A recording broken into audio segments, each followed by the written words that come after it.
All right, good evening. Welcome to the committee meetings for this evening. We do have some public comments. The public comments are all for the Finance Committee meeting. We are doing personnel, facilities, and finance. Some folks have elected opening comments after the committee. So I think we can kind of give them the choice. We can do public comment now if anyone wishes. According to Public Policy 903, public comment on matters of concern, official action, or deliberation is limited to 3 minutes. It should be directed to the entire school board following the announcement of your name and municipality. Under this policy, the presiding officer has the authority to warn or stop a public commenter when the violation of this policy occurs. All right, first up, we have Ross. Yeah, could I do mine now? Yeah, sure. Thank you.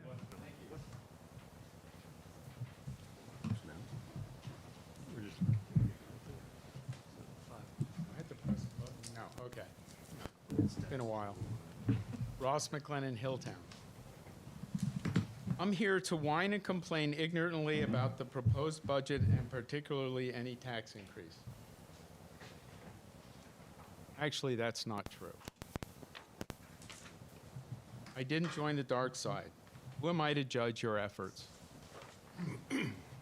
You are the pros. I agree with everything you do on the budget and the tax increase. But I do have this to say about this cost of health care nonsense. If we had nationalized health care, we wouldn't have the problem. If even minimal increases in our tax rate had been made over the last 10-year period that the previous board had a stranglehold on the district, we wouldn't be in this situation. They could have put the district in a better financial position and instead played politics with our children's education. But here we are, and it's time to pay and hopefully start to turn back the damages that were done. The past board watched the district crumble and refused to plan for the future. Our former facilities chair sat by and complained about taxes going up on his way out while looking at a graph that showed deficiencies across the district. There's so many points that could be made about how they failed the next generation. And it's not like we're the only district in this position. This is a problem statewide and nationally. Thank you.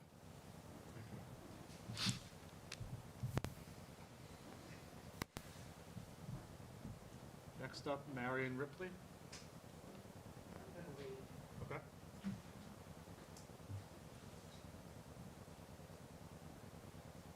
David Lauren. Lauren.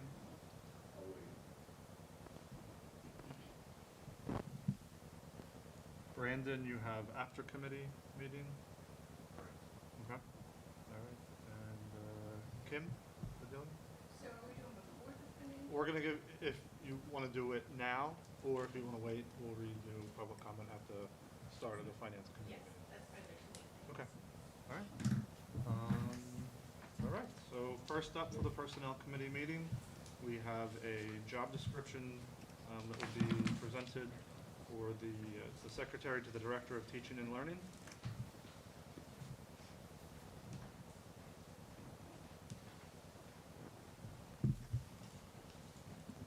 Good evening, everyone. I hope your week is off to a great start. We have just a few items here for our Personnel Committee this evening. First being, like Mr. Trauger said, we have a job description for the Director of Teaching and Learning, Administrative Assistant. Before I go over this, I just want to say congratulations to Carol Bixler, who's been in this position, and the job she has done in her service to the district. She's retiring, so we wish her well in her future endeavors. Any questions? I know you've all had an opportunity to look at the job description.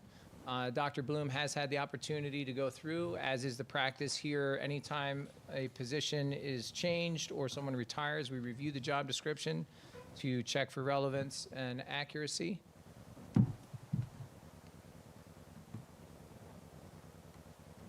Any questions by any members of the board? I don't have any. Okay.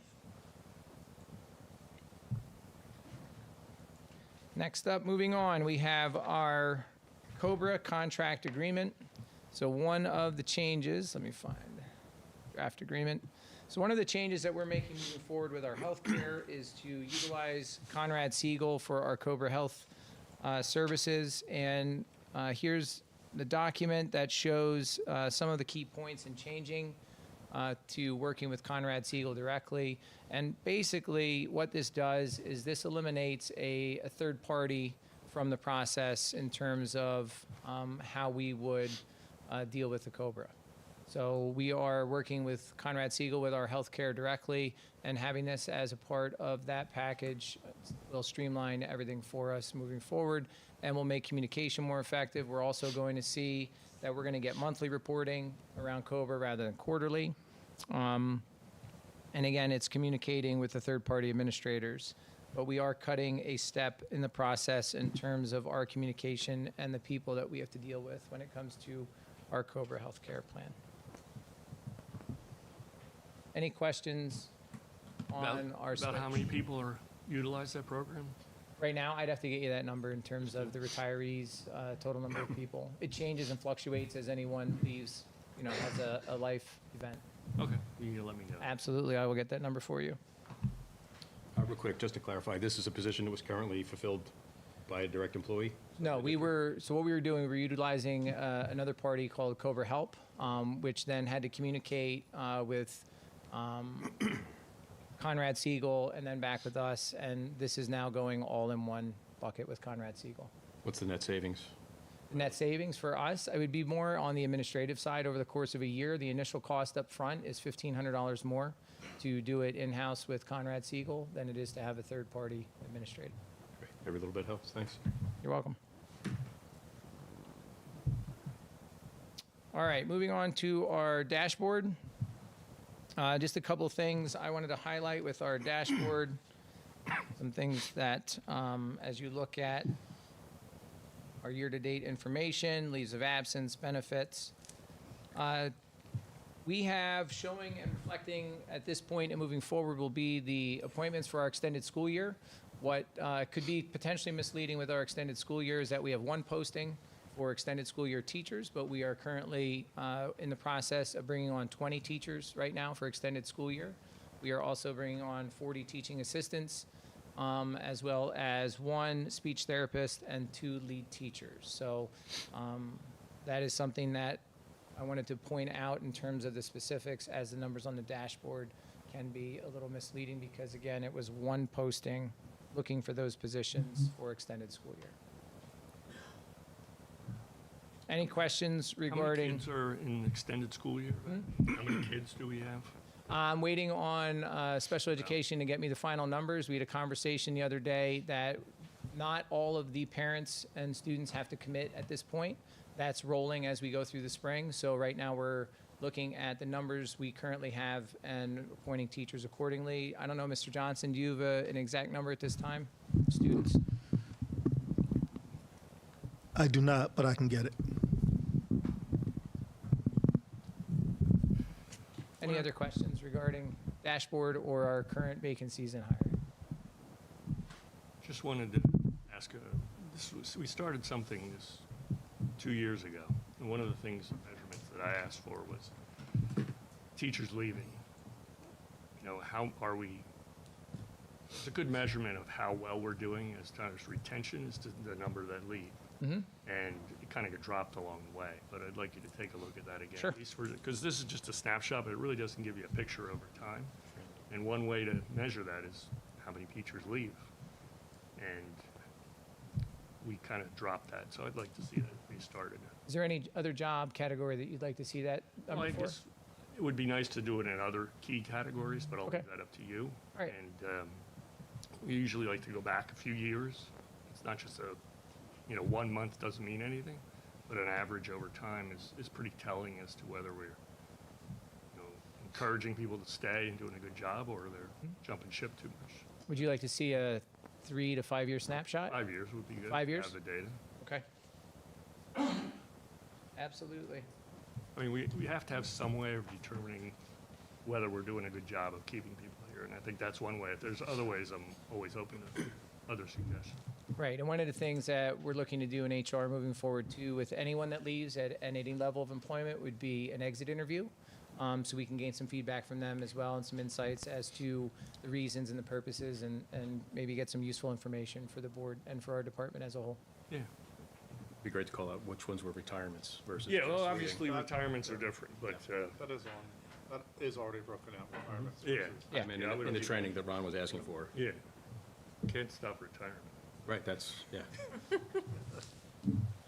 it possible to get the information from the IU for surrounding districts, just to give us, like, If there's stuff available. That's how do something I we could, know, like, what the benchmark is? sure, and that's something I can look at in terms of an HR directors meeting and start there, see if they have that information readily available. If not, possibly through the HR department at the IU might be able to gather it for us. Be interesting to see what other districts do to measure their retention. Sure. Absolutely. I will work on that. Okay, general announcements then out of our Human Resources Department and updates. Retirement recognition is quickly approaching. We have planned our recognition on May 11th at 5 p.m. to 6 p.m. in the high school cafeteria. To date, we have 39 total attending so far. That's 13 retirees plus their guests.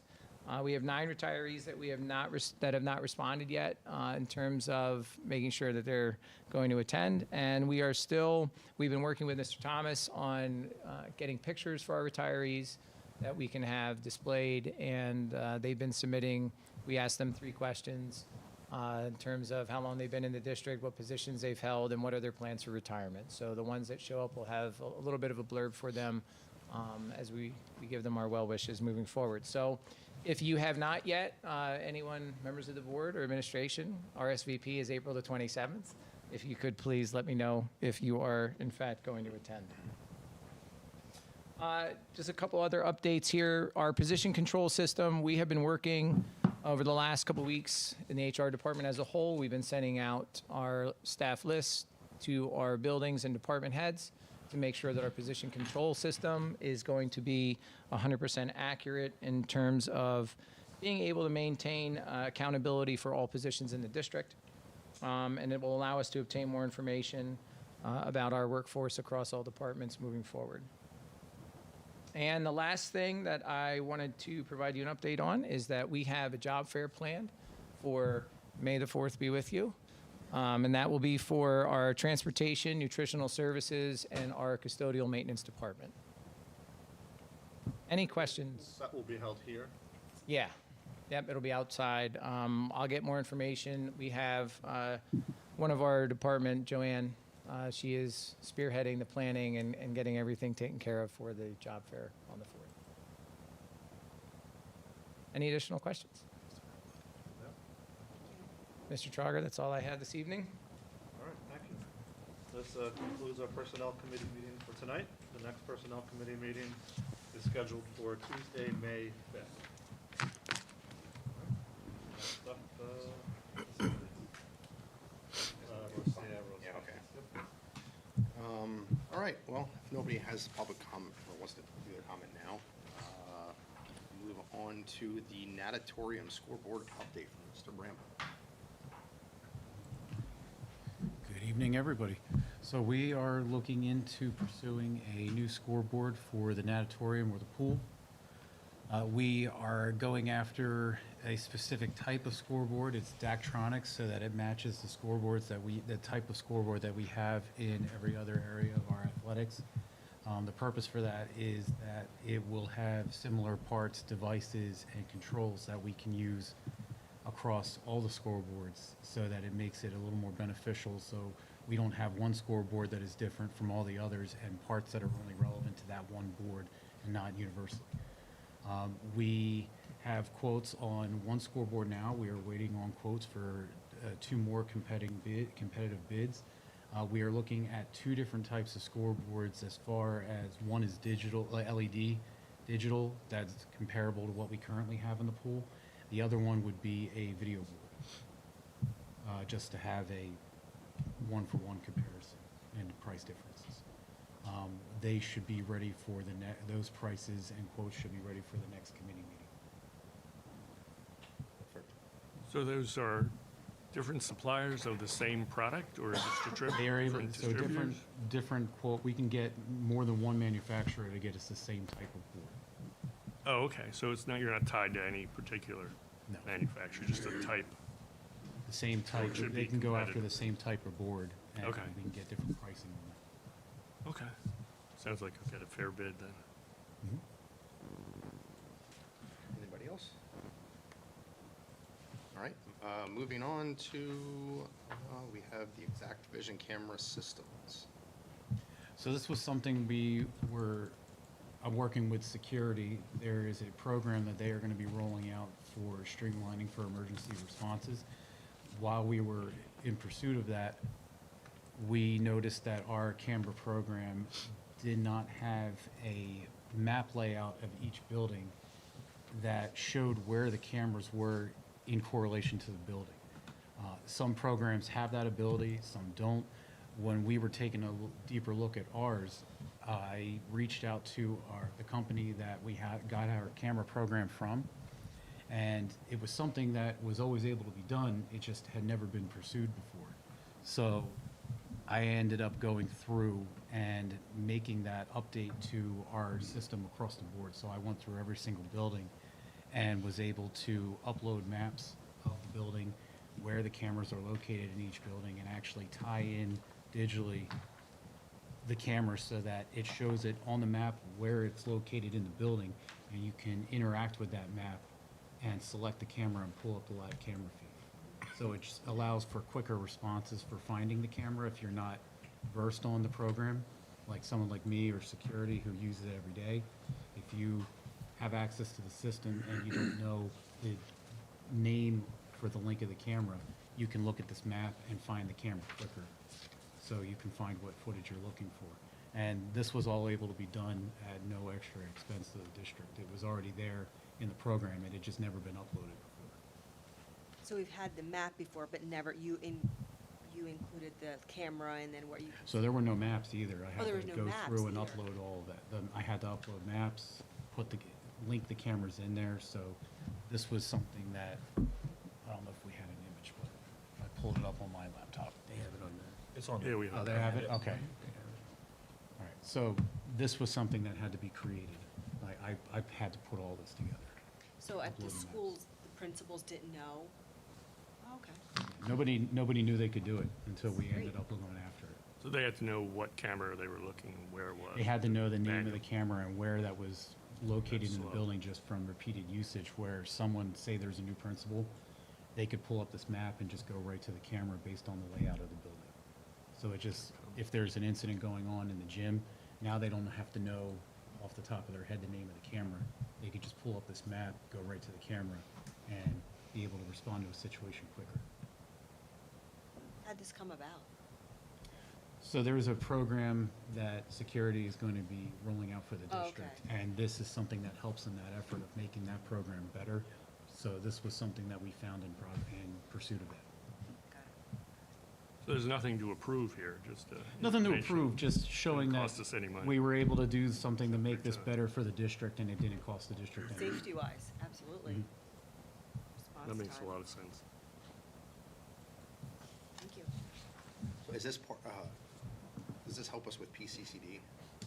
Having these like maps in, I don't know, like if that's part of the level of PCCD or? I don't So know it'll if help us PCCD. with this program and the program that security is going to Is be. it, rolling out. let me rephrase it. Is this mapping system required for PCCD? It's not required. All right, so What it's is not- it doesn't help us with. PCCD? What's that acronym? It's the, I always just love PCCD. It's the security So is- audit that there's Okay. three security levels for police. Pennsylvania Commonwealth. That's okay, if at least I understand what it means. Yeah. I know that there's three levels to PCCD, and like you have to have all these qualifiers. I didn't know this was something that they built into Yeah. achieving level 3. It's the Pennsylvania Commission on Crime and Delinquency. That's it. And we get grant funding through PCCD. And if you're rated something that helps us how, or? Just helps us to access those grant monies. Oh, And, if you know, they really rated- come related to safety and security. Everybody has to work toward PCCD 3. So at some point, like all these things have to be integrated. Any idea how much those grants are worth? Good bit. Some money. It's good, so it's worth obviously doing it. Yes. Yes, those are grants we'll always be pursuing. Anybody else? Questions? Moving on to the obsolete items, we have a high school for archery equipment and Grass Elementary for some desks. Anything worth explaining on that, if anybody has any questions? No? And that is it, so the next Facilities Committee meeting is scheduled for May 5th. All right, moving along to finance. We have a number of public comments. I will read again. According to policy number 903, public comment on matters of concern, official action, or deliberation is limited to 3 minutes and should be directed to the entire school board following an announcement of your name and municipality. Under this policy, the presiding officer has the authority to warn or stop a public commenter when a violation occurs. First up is Marion Ripley. Or you, I actually wanted to make some comments after hearing the agenda or the finance committee you want to do it at the end? right through, pretty much so, yes. Other than that, I must say, I'm Mary Ripley, I'm from East Rockville, and I pretty much agree with this gentleman that was up first with pretty much his whole format where he was doing. All right. David Lowen? Okay. Barbara, I mispronounced it. Brandon. Brandon, I'm sorry, Brandon. At the end, sorry. Kim, okay. Yeah. Okay. Could you? Hello, everybody. My name is Brandon Story. I reside in Bedminster Township. I do have a few comments after reading through what some of the decisions as far as proposed budget. There isn't a lot of information to be had as far as what exactly has been cut from the proposed budget to get down to the threshold of 3.5% to increase our taxes. I do see that there's, $860,500 or so new to the budget for this year, but it doesn't account for the addition to $172 million. There are a few comments that I wanted to make about the per capita spending throughout the whole state of Pennsylvania, which includes far more urban areas and far more costly areas to educate students. The average throughout the entire state of Pennsylvania is $22,692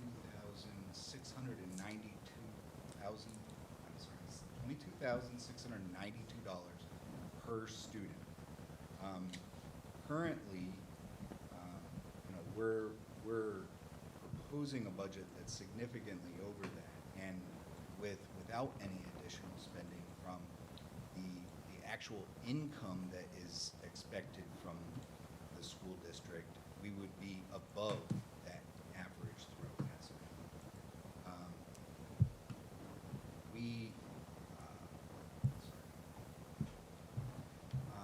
My fear is that looking at proposed budgets or what is expected in the future is that it seems as though the plan is to overspend or over-designate funds and just additionally add to the tax basis by the 3.5% each year.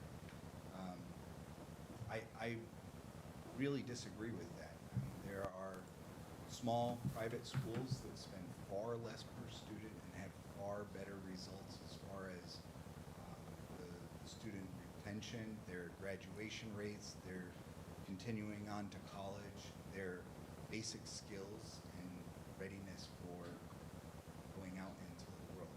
And I don't see where additional spending is actually going to help that.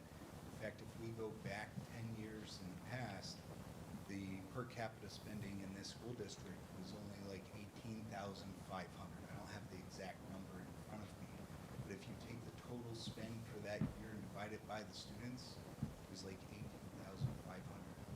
We're almost 1.5 times that was spending at the moment, and I disagree with that.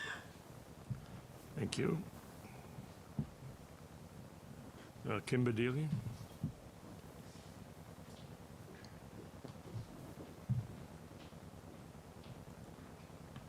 Kim Badillion, Percy Borough. I am speaking tonight as a taxpayer and a community member with concerns about the structural balance of the proposed budget.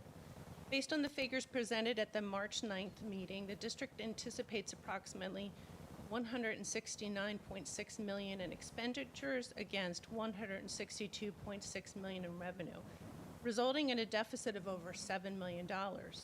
Even with a full Act 1 tax increase, potentially the second increase within a year, the district would still face a shortfall of nearly $3.8 million. I understand that adjustments are being proposed, including reducing transfers to capital projects. However, this appears to defer but not resolve the problem, as those funds would need to be restored in future budget cycles. I would appreciate clarification on how the reported $6 million in debt reduction is reflected in the budget, and specifically which capital projects those funds are intended to support. Those monies seem to have disappeared. We had $6 million, and now where did it go? I'm sure it's somewhere. I would just like to know where. Looking ahead, the 3-year forecast suggests continued structural deficits, approximately $3.1 million in 2027-28, and $7.2 million in 2028-29. These projections persist despite anticipated savings from a potential middle school closure. Notably, salary and benefits appear to increase during that same period despite the middle school closure. This raises an important question. What is the district's long-term plan to prevent recurring deficits from becoming the norm? The budget indicates that salaries and benefits account for roughly 71% of total expenditures. At the same time, enrollment has declined significantly in recent years and is projected to continue trending downward. Given these realities, including reduced bus routes, which I heard at the last meeting, and consideration of a school closure, what steps are being taken to align staff levels with enrollment? Attrition has been mentioned as one strategy. While that is a reasonable component of workforce management, it may not sufficiently give the relief that we're looking for. Especially when we're talking about staffing, it seems we're top-heavy with administration. So I'm wondering, when we're talking about closing a middle school, when we're talking about reduced bus routes, when we're talking about less students, where is that reduction in staffing? When we're talking about staff members contributing $1.6 million in prescription plans that we as taxpayers have to pay for GLP-1 medications that most people here don't get in their health plan. They have a really great health insurance program, plus they get free use of the gym and the swimming facilities. So as a taxpayer, that's difficult to resolve for me. Thank you.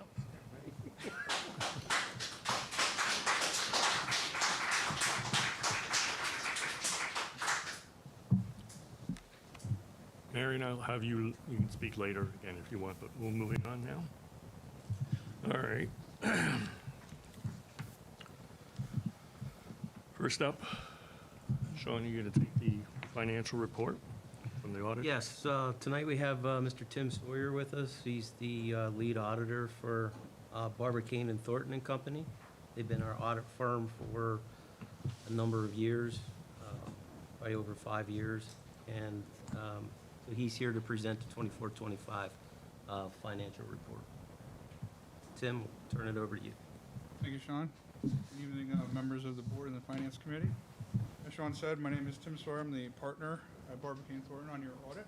I'm here to go over the results of the audits. Jumping right in, as far as your financial statements go, we issued unmodified or clean audit opinions, which means we believe that the financial statements are fairly presented in accordance with United States generally accepted accounting principles, or US GAAP. Those opinions are on your various opinion units within the financial statements, which are your governmental activities, comprises all your governmental funds, your business type activities, basically the food service. Each major fund, being the general fund, the capital projects fund, your food service fund, and your internal service fund, which is your self-insured fund, and your aggregate remaining fund information, which is your private purpose trust, or the scholarship fund, and the custodial fund, which is the student activities fund. As far as standards go, we audited under auditing standards generally accepted in the United States of America, or also referred to as GAS, as well as governmental auditing standards, also known as the Yellow Book. For the Yellow Book, that's important because as expending over $750,000 in federal funds, we're required to have a single audit. That threshold is moving up to $1 million for the new fiscal year. But based on our audit for the federal funds, or the internal control over financial reporting and compliance, other matters based on an audit of financial statements reported in accordance with government auditing standards, as well as your compliance for each merger program and the internal control over compliance required by the uniform guidance, also were we issued unmodified or clean opinions. I'd like to point out, as far as the financial statements goes, the responsibilities for the district's financial statements. So this is outlined in our independent auditor's report, which is on pages 1 through 4 of the audit. Their management is responsible for the preparation and fair presentation of the financial statements. Now, as a non-audit service, we do assist with the preparation of those financial statements, and then we issue a draft, management reviews it, and they sign off on a management representation letter taking ownership and responsibility for those financial statements. They're also responsible for the design, implementation, and maintenance of the internal controls over the preparation of the financial statements. And then, of course, our responsibility, as I mentioned, was to issue the opinions, which you got a clean bill of health. As far as our financial statement audit approach, we design areas, our audit procedures are designed to focus on areas of greater risk, and that risk assessment takes us to where we inquire of individuals at the district. We document the internal controls. We do perform analytical procedures, comparing historical trend data, as well as budget to actual results and comparison of actual data to known facts. Review minutes, contracts, and the various other agreements that have financial impact. Our substantive procedures are test of details. And then we always also look at those internal controls over your different transaction cycles, being cash receipts, cash disbursements, and payroll. This year we did a test of controls over payroll in the current year, and I'm happy to report that we had no issues and that the internal controls over payroll are operating and designed as effective. Looking at some of the financial results. So these first two slides that I'm going to go over, these are on your what we call the government-wide financial statements. So these are the first couple of pages in the financial statements. They're pages 14 and 15. This takes a look at the district as a whole. Basically looks at all of your operations together. So your cash and cash equivalents were down from 18.1 million to about 16 million. And your investments went from 37.1 down to about 34.3 million. The biggest two factors in the reduction of your cash and investments was expenditures for capital projects and your reduction of your debt service. We'll get into both of those in a little bit. Your receivables went from 4.3 down to 3.4. A lot of that just had to do with timing and receipt of grant payments. Your capital assets, net of depreciation, went from 167.9 million down to 167.1 million. So there you had a couple different things. So your construction in progress on various capital projects was up 3.1 million, and you added about 1.1 million in equipment and other assets. And those were offset by $5.1 million in depreciation, which is the allocation of that cost over the useful lives of the assets. So that was about that $900,000 decrease in your capital assets. Also to note that the district did put in service about 21.7 million of completed capital projects that had been started in previous years. Your accounts payable went down from 3.9 million to 2.6 million. and some of that is just timing on when the payments were made, but because of those big construction projects that were in progress at the end of last year, some of the payables were related to that, so obviously they had been paid, so that's also part of the big decrease there. Your accrued salaries were 17.1 million last year. They were 17.7 this year. That's basically accrued salaries are your summer pay for the teachers and related benefits. As you can see, they're fairly even from year to year. Your bonds and notes payable went from 27.7 million down to 21.8 million. That's just based on the payment schedule for your debt. And then overall, your net position or deficit, you were at a deficit last year of 4.8 million. You got that up to an actual net position of 2.2 million. Biggest factors there were based on the actuarial evaluation reports for your net pension liability, that percentage that the district has to pick up. That went down 12.8 million. And the other post-employment benefits, also based on the actuarial report, went down 0.6 million. How does that go down so much? That's more more based for the actuary, but they look at various different factors as far as retirement benefits that have to be paid out, your mix of teachers as far as their ages when they're going to retire, projecting out future benefits, assets in the plan itself, and then based on your percentage of overall, the district's percentage of the overall plan at the state level and what that actual percentage comes out to be. Of course, the markets the last couple of years have been up, so some of the, the percent funded in the fund is up. That would put it in effect when it's positive, and when it's markets going down, then the investments go down. I mean, it's one of those, it's in a good position this year. If the markets, tank by the time they do the valuation again, it could flip in the next couple of years and go back the other way. Okay. You mentioned also budget versus actual. You mentioned earlier. And how did we do in that? I have a slide coming up on that. Okay. in a little All right. bit. Perfect.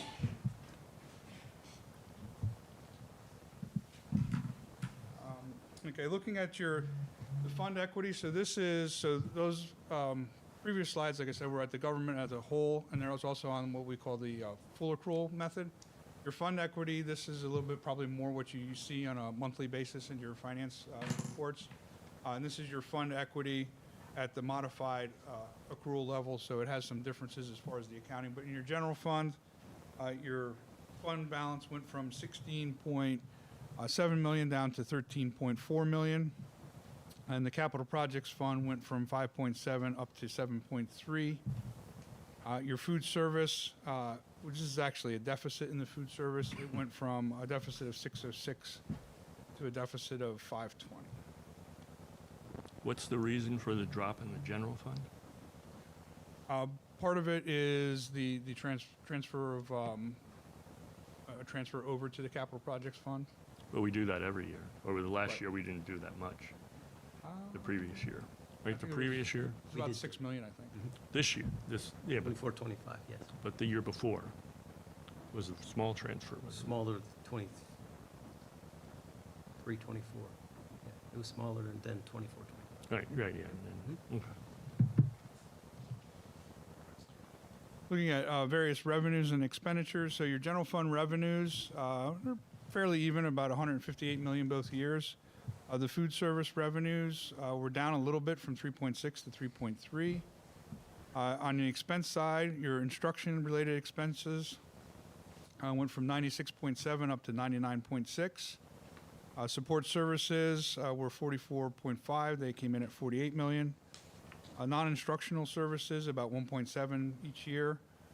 Debt service did come down from 12.9 to 6.2, and again, that's just based on the scheduled payments for that. And then your food service expenditures also down a little bit from 3.5 to 3.4 million.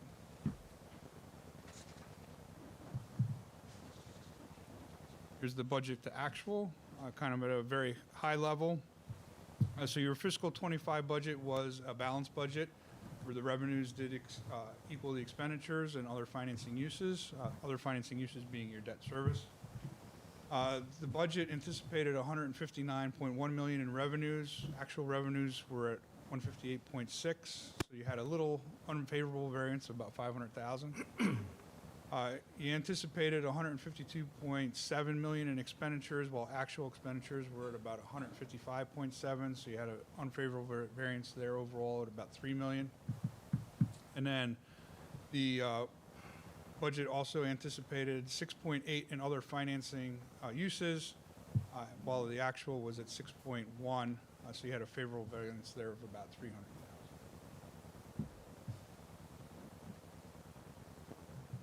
Just to point out a couple other things, I'd like to let you know that we did have full cooperation from management and members of staff, so Sean and Dan and their people. No disagreements as far as any of the proposed audit adjustments that we had. They agreed and they were made and included in the financial statements. Just to also let you know, we are available year-round for any consultations or questions as far as anything financial were to go.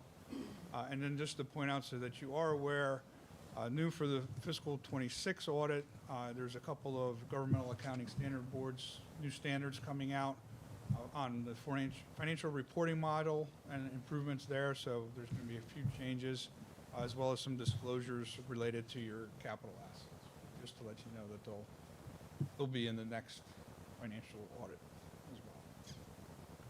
That kind of wraps up what I have. Are there any questions from members of the committee or the board? You answered all mine. And you guys do have the full audit report attached, if you want to look at that. And if you have any questions about that, you can send them to me. I can answer them, or I can also have Tim provide answers if you have questions. Thank you. Everyone have a good night. Thank you. Thank you for coming out. Moving on to the Bucks County Technical School tentative budget.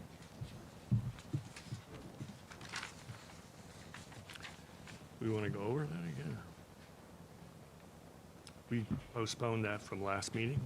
Yeah, it was tabled at the last meeting, so Mr. Schuler and I just put it back on the agenda so that we didn't lose sight of it. It's still there, and needs your action at the voting. I don't know. As far as I know, the other two schools approved the budget? Correct.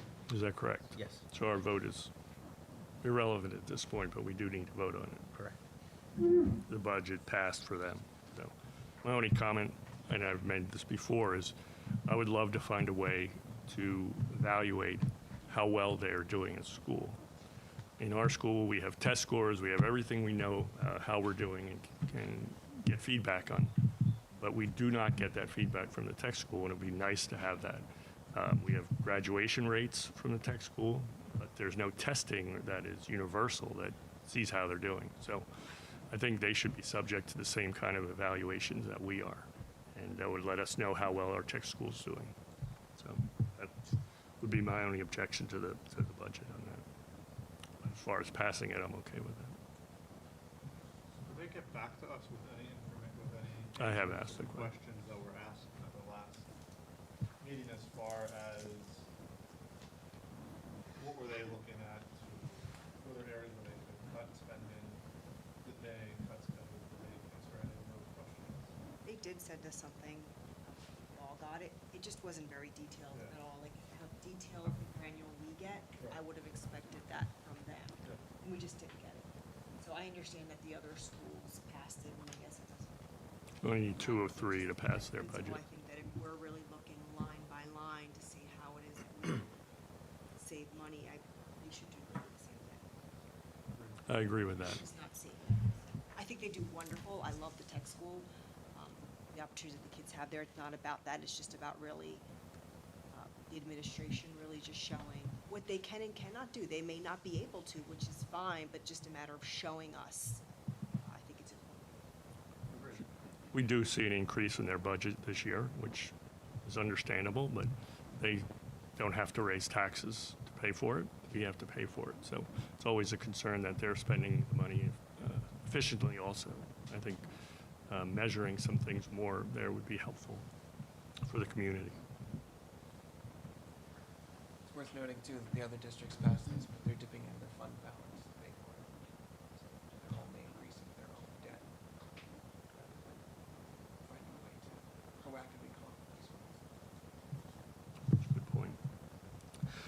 Anything else? Moving on to a slew of contracts. You want to go through them for us now? Yeah, I could go through them. The first two letters, A and B, are Learn Well for educational services identified for the students, $61.55 per hour. And just to remind the board that Learn Well contracts are for students' educational services while they're in a medical facility. Sweet Stevens, Katz and Williams, this is the annual legal services consultation agreement. It's $12,000 per year, which is the same as the current year. And this is the pool council. This is like a retainer? It's just for pool council services through Sweet Stevens. They provide certain trainings and professional development to our professional staff here. And they don't bill that separately, they're just Correct. covered under here? Right. And then they also provide legal opinions to the pool as needed, and provide those to all the school districts in the pool. This is separate from the Special Education Council service. Understood. Is that fair? Okay. Moving on to Kelly Pediatric Therapy. This is the former Pediatric Therapeutic Services. This is for occupational therapy services for 3 years, 26 through 29, and the hourly costs are outlined within the agreement. Next is Lakeside Youth Services for 26, 27. We will have 7 special education slots at Lakeside to a cost of $314,580. And we will have 2.2 in-school counselors at a cost of $218,592 for a total of $533,172, which is a reduction from the current year services that we purchased from Lakeside, which cost over $962,000. So the special education slots for 7, what are they doing? Those are student placements. Students, so per student, it cost is what? It's per student.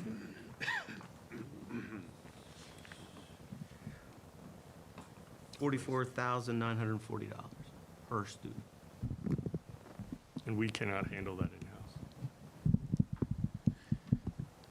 Let me respond to that. The cost for Lakeside almost doubles when you don't pay for pre-selected slots. So, for example, that $44,000 that Sean has just shared with us, those 7 students are returning next year.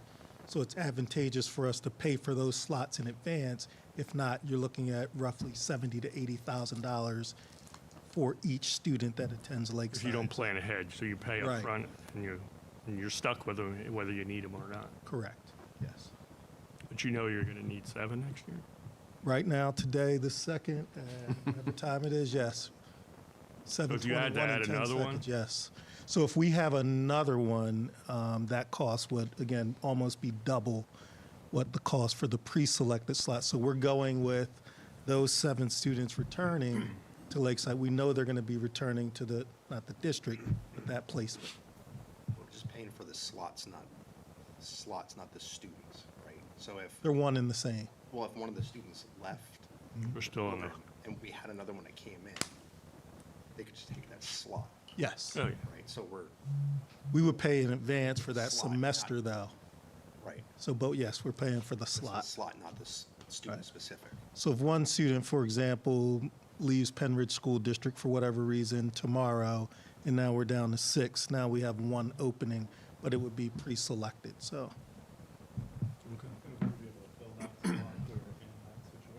100% positive, yes.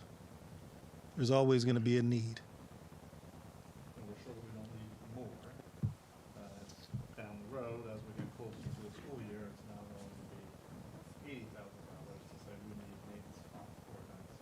It's certainly something we've considered. I don't anticipate, and there are other schools that we can send those students to that do not have the same cost associated. So I think the smartest thing for us to do is to have those 7 slots that we know right now we are going to need, and then look at other schools that could fill that need. Didn't we used to have more? Yes. So we cut that back, I remember. Yes, we had, I believe, 2 to 3 years ago, 12 slots, and only about 10 were filled, so then there's 2 slots. However, if you look at that 44,000, I don't know what it was 3 years ago, it's about the same cost. Okay. I'm glad we cut that back, but at least there's other options if we do Absolutely. exceed that number. In the past few years, how many times have we missed that mark where we estimated we'd need X number and we've had to add to it? We're usually only 1 to 2 slots away. So I'd say in the last 3 to 5 years, we've missed the mark by 1 to 2 students. Each year, yes. Which way? Too many slots or not enough? That was my next question. Too many slots. Hence the reason why we're going this year with, we know we have 7 students returning. We're going to use those 7 slots. And if we need to have an A slot, we can look at other institutions. So it was unused money that was spent, not additional on top of what we projected? Correct. That's, okay. Yep. Thank Okay. you. You're welcome. But I think it's worth noting here, there are times that we have students transfer in, and just because they live here, their IEP may drive an alternative setting. So there are things that we can do our best to plan for, but it's been my direction to reduce the number of empty slots. Even though you're getting a break at 44 to hold that boat space, I think it's responsible, fiscally responsible and we can shop around for other placements or try to use homebound or cyber program as well. in Yes. Unique situations. Thank you. Letter F, GHR Healthcare. This is for nurse and paraprofessional staffing. The fee schedule is attached, and these are for substitutes when we're not able to fill the positions in-house. So it's only used if someone's out? Only used if, yes, if we're not unable to fill it with an employee. So what's the difference? When would we use Kelly Pediatric versus GHR?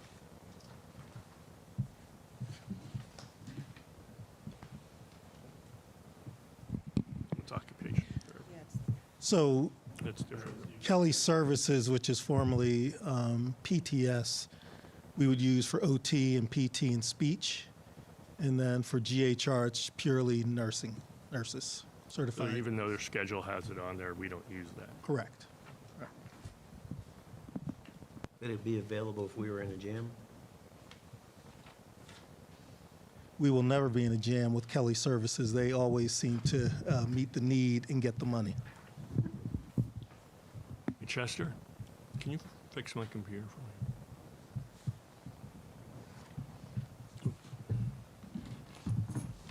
All right, moving, next up, Children's Hospital, yeah. Oh, is Yeah. there anything else on the? Letter G, Children's Hospital Philadelphia, for educational services for the student there identified, $66.59 per hour. And this would be for educational service for a child located in that hospital. Letter H, of Bucks County IU. Wait, Children's Hospital, what do they do? This is Children's Hospital Philadelphia. This would be when a student is in the hospital. Okay, so you can use it as you need it. We provide the education to the child. Is it particular just to this student or? Mm-hmm. Yeah. This is for a particular student that's in the hospital. So if we have another student that would be in a situation in the hospital, we would do a contract? Yes. Mm-hmm. It's very similar to the LearnWell contracts. You see them each month. And those are contracts for individual students that are placed in medical facilities, and then we do a contract for each need. Thank you. You're very welcome. Okay, letter H, Bucks County IU. This is for the purchase of the Sentinel One license, July 1st, 26 through June 30th of 2029, 3 years, $176,200 each year. Total over 3 years, $528,601. And the Sentinel One is the endpoint protection system. Meaning what? Meaning it's the endpoint detection response system for each individual laptop or computer. So Cybersecurity. For cybersecurity. So it's $170,000 per year to protect the computer? Seem reasonable?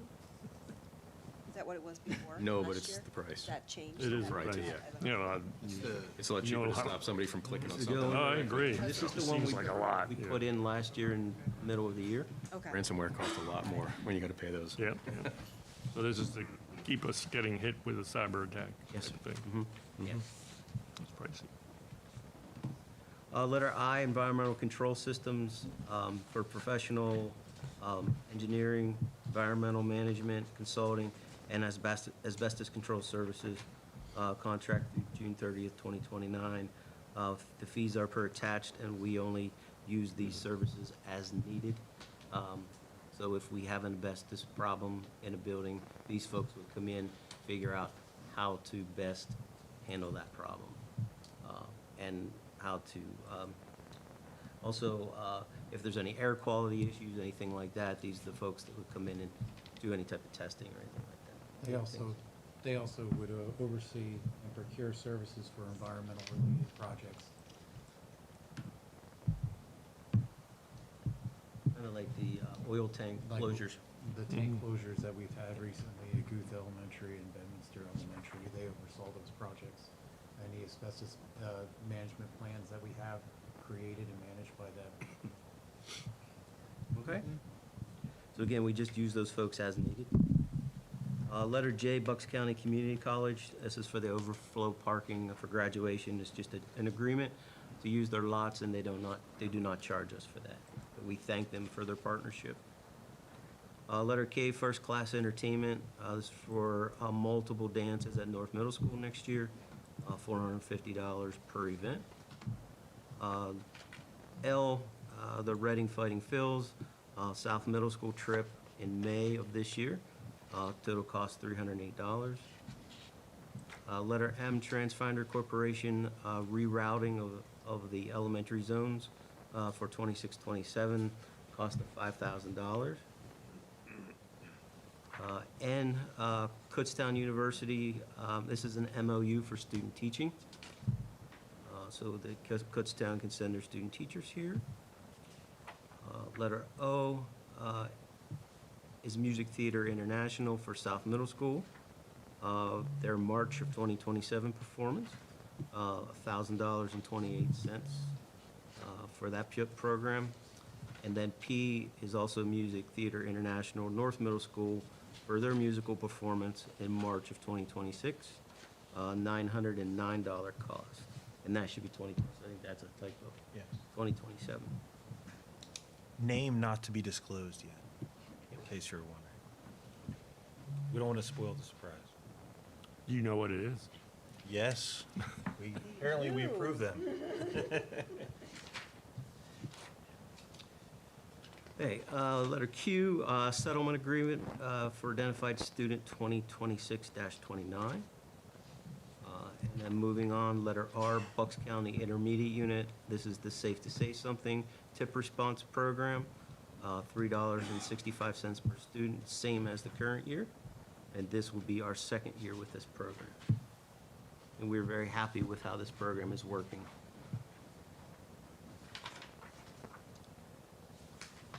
And then letter S, Diversified Education Systems.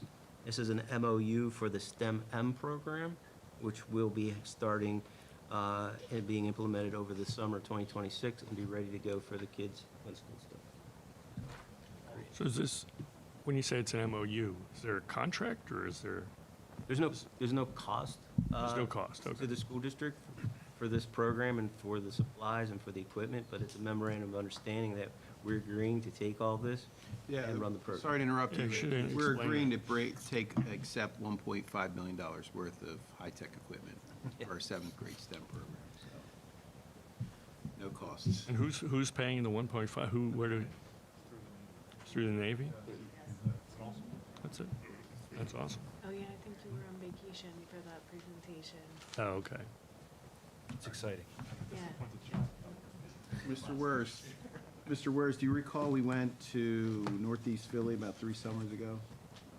About the Navy? Oh, yeah. Born out of, That wasn't Phil. took a long time, but Well, it was well worth it. it was well worth it.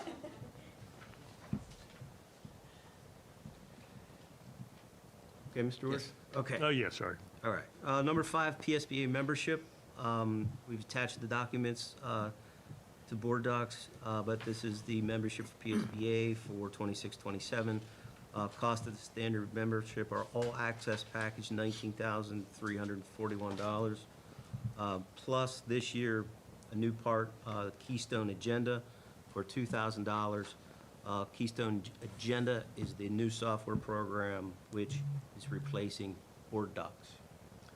It's replacing board docs at a cost of $2,000, and board docs usually cost us $9,000 through PSBA. So PSBA has changed their partnership to a new software.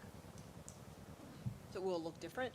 Yes. Oh, And well, there'll be a that's transition amazing. process and training for employees of how to, is that we have to back up all of what we have on there now, so there'll be a process. Have you seen the new? We have a presentation from them coming up to see everything, a webinar with them, so we're excited. Is the functionality supposed to be the same between the two products? Or it depends on when you It depends who see you the ask. presentation? If you asked PSBA, it's much better. I do know that it's going to be like compliant with WCAG, the other kind of accessibility things that we're doing. So it is going to have supposedly more enhanced features. There was a whole discussion about this up at Facilities and Finance at Upper Bucks, and Dr. Hoffman from Quakertown had sat in the webinar already. And I guess the functionality is supposed to be upgraded, better. It doesn't have the timer, the countdown timer for 3 minutes, but we'll find it. figure it We'll out. find another way. Yeah, I think it seems like I it didn't makes it know. easier for everybody, like phone use, tablet use. Okay. There was a lot of disability. Might be cheaper, access I'm- that wasn't. It's cheaper. It's a lot cheaper. That's why I had asked the question. Yeah, and I think Not a they're really fancy taking, program, the one we had anyway. they're taking care of like all migration and storage. So we don't have to worry about. There's, if you go on the PSBA website, I saw they're starting to roll out some resources for school board directors. You click around. Okay. All right, number 6, Student Activity Club. We've got a request to establish a club, a Messages of Wellness Club at the high school level. It's focused on mental health, too. Yes. Moving on to number 7, another, Do we have Megan's message still here? I'm sorry. Megan's message was a mental health thing for, I'll look it up. was, Not familiar, we can look it up. my daughter was part of it and was part of Is it a Student Pennridge. Activity Club? Oh, I don't know, I don't know, it's an outside thing, but it was, again, mental health support for athletes.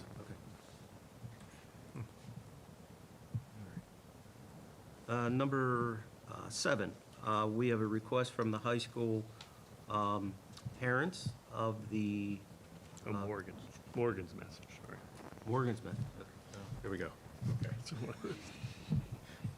We have a request from the Rams track and field parents to create a Rams track and field booster club and be recognized by the school board. So they have submitted their request in writing according to policy 915. The club must request recognition and gain approval from the school board in order to operate as an established and recognized booster club for the Pennridge School District Athletic Program. So again, this will be the Rams Track and Field Booster Club that will support both the girls and boys track and great. field in both winter and spring. We never had one before? I mean, No. a lot of teams have them, but Not to my knowledge, That's we've great. never had one. it functions the same as any other booster club. Right. Separate. Right, we met with Mr. Hunt and went over all the information before bringing it to you, and he's fully aware and backs the recommendation to bring it to you for approval, to ask for your approval. Okay. Good. Moving on to the general fund budget review. We'll start with student services tonight. Mr. Johnson is kicked off.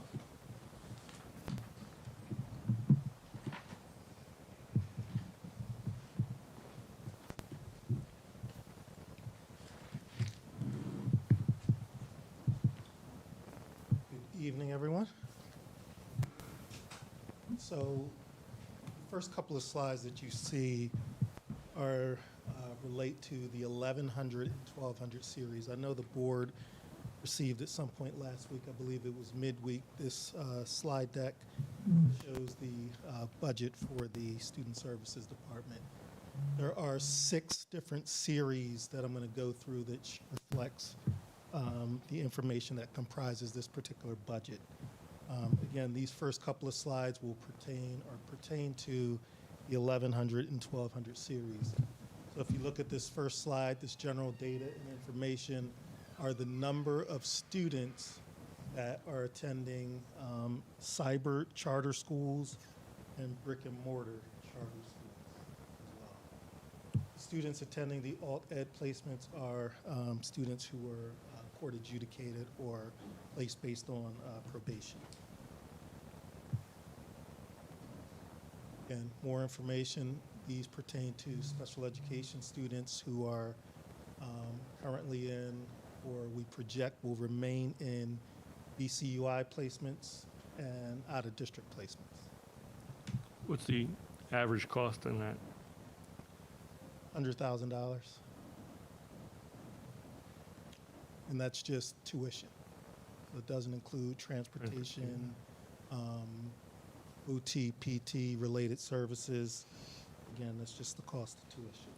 Is there a reason why it's dropped? So many people have dropped out of this, or is it graduation, or is it? Well, our goal is to always maintain students within the district and not send referrals out to out-of-district placements. So I think it's a credit to the work of special education teachers and the supervisors within the district and general ed teachers.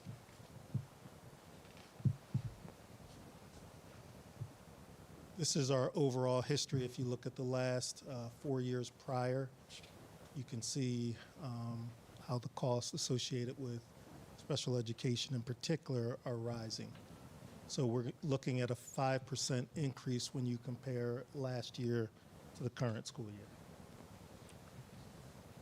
Where's the bulk of that increase? Cyber charter schools and brick and mortar charter schools. Cyber's included in this, right? Yes, for both general and special That's one ed. thing where we could use the public's health help. I've talked about this many times, but the cost for cyber charter schools is exorbitant. The state legislature tried to address it, but didn't give us any relief. They called it a relief, but we're actually spending more.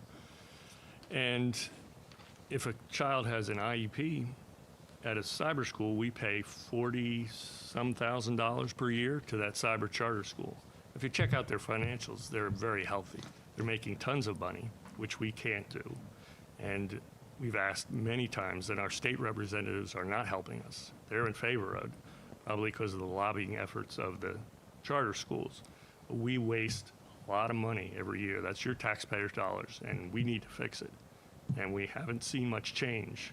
They are buying up. Their excesses are incredible. One year they gave their teachers a $5,000 bonus just because they had the cash to do it. We don't give our teachers that bonus. But they still have not fixed that problem.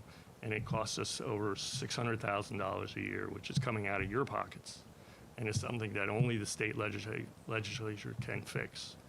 And they are very profitable cyber charters. And it makes me sick when we have to raise taxes, but part of that is going to pay for this, and nobody wants to fix it. So talk to your state representatives. Let them know that this is not something you want to pay for. They should not be making money while we have to raise the taxes to do it, to pay for it.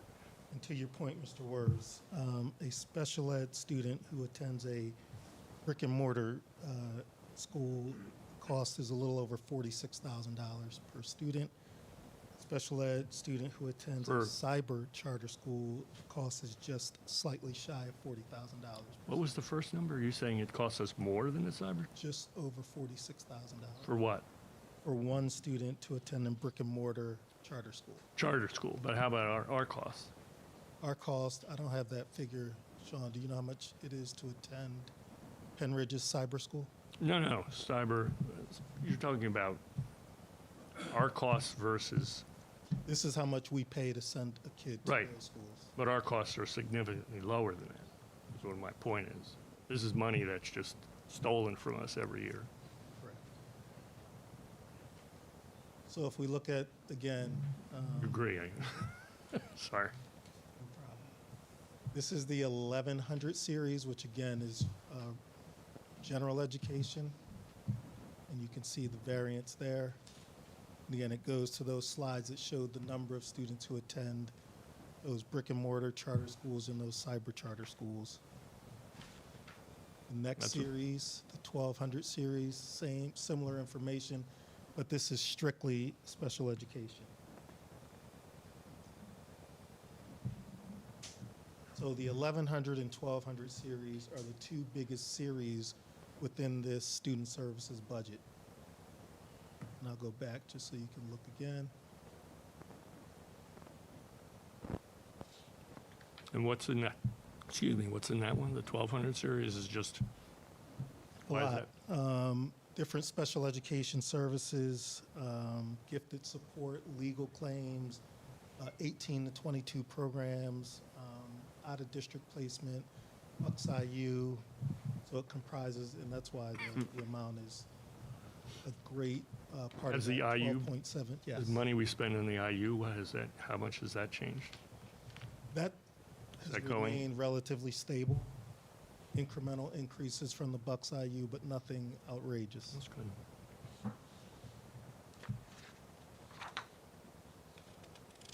Next, we have the 1400 series. You can see this hasn't changed. And there's two parts to the 1400 series, one for homebound travel and the other one for, believe it or not, one student who is served through the Chester County IU.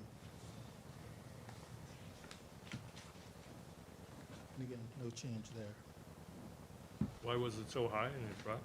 There were multiple students in the past that the district had to pay for outside of our IU, and it was mostly through the Chester County IU. So now it's only one student, so that accounts. It was one student in the current school year, and that same student will return.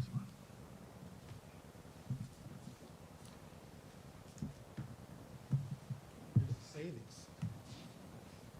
The 2100 series, which is really budget items connected to school counselors, school psychologists, social workers, student accounting, and actually incorporates Safe to Say also.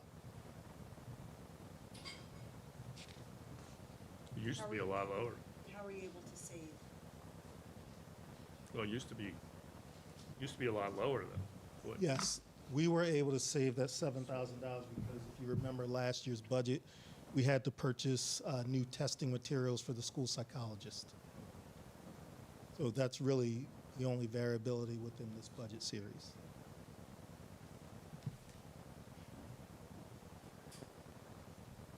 So this 2300 series and legal fees, that contributing factor to this is that pool council contract Sean spoke about under the contract. And then we are assessed fees during mediation, disputes, consultation with Tom Warner, our special education counsel. This is all legal service for special education only. Correct. Or general education that says we failed to identify a student for child find purposes. But again, mostly special education.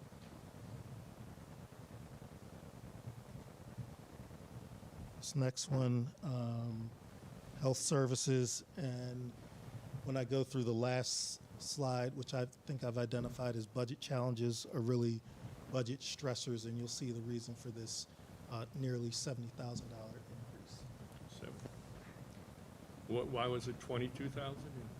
Did something changed in a category or something? Yes, there was, if you remember last year when we went through this budget line, some of the items like AED machines weren't accounted for within health services. So another category was added to it, hence the reason that it ballooned in the 24-25 budget. So that was somewhere else? Yes. Before that? Yep. I don't remember which series, but yes, it was somewhere else.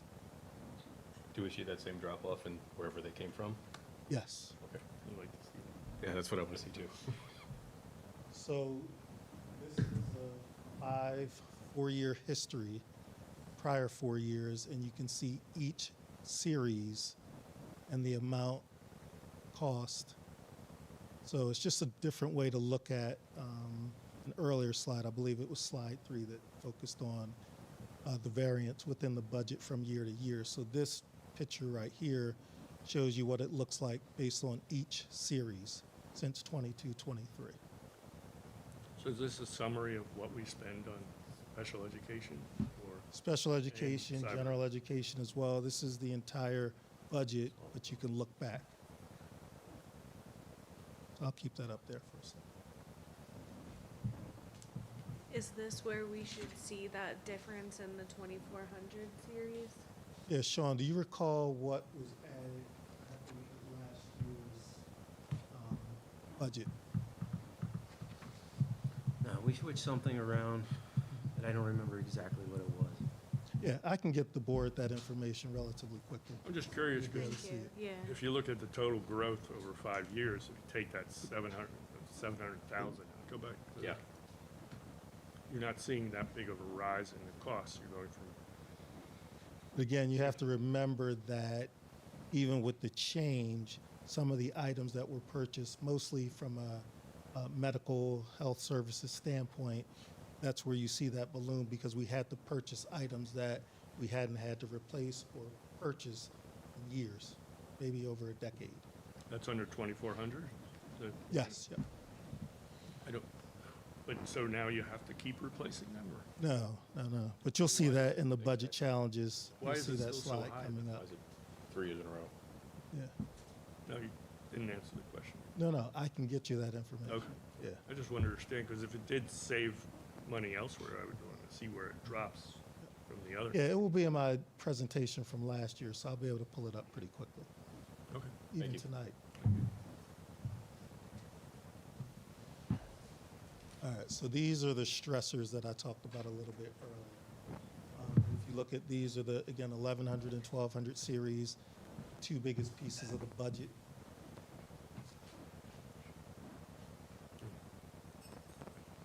And then the 2400 series speaks to the reason for the growth from last year to this year. But why does it need to be, answer that question, why does it need to be that next year? Because of the additional AEDs for the district, new cots to the high school, medication cart for West Rock Hill. So that accounts for that, I think it was $69,000 increase. And then for the Yep. years prior to that, I'll have to look at the other presentation to figure out where we gained money for this particular series and where we lost it. But there was, Why we were spending 800,000 a Yes. year, and next year again. Right. I just want to understand, it's a lot of money, so. Yep. Understood. All right, any other questions or comments? Okay.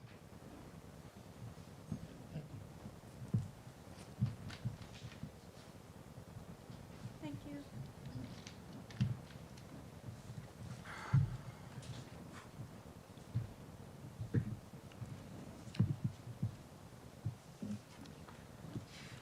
All right, sorry about that. Next up, Program Improvement, Department of Teaching, Learning, and Assessment.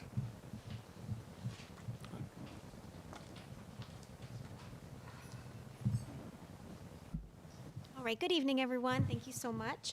For those whom I don't know, my name is Jennifer Bloom, and I'm the Director of Teaching, Learning, and Assessment here at Pennridge. I'm going to go through our budget presentation this evening. I will certainly answer any questions as we go through.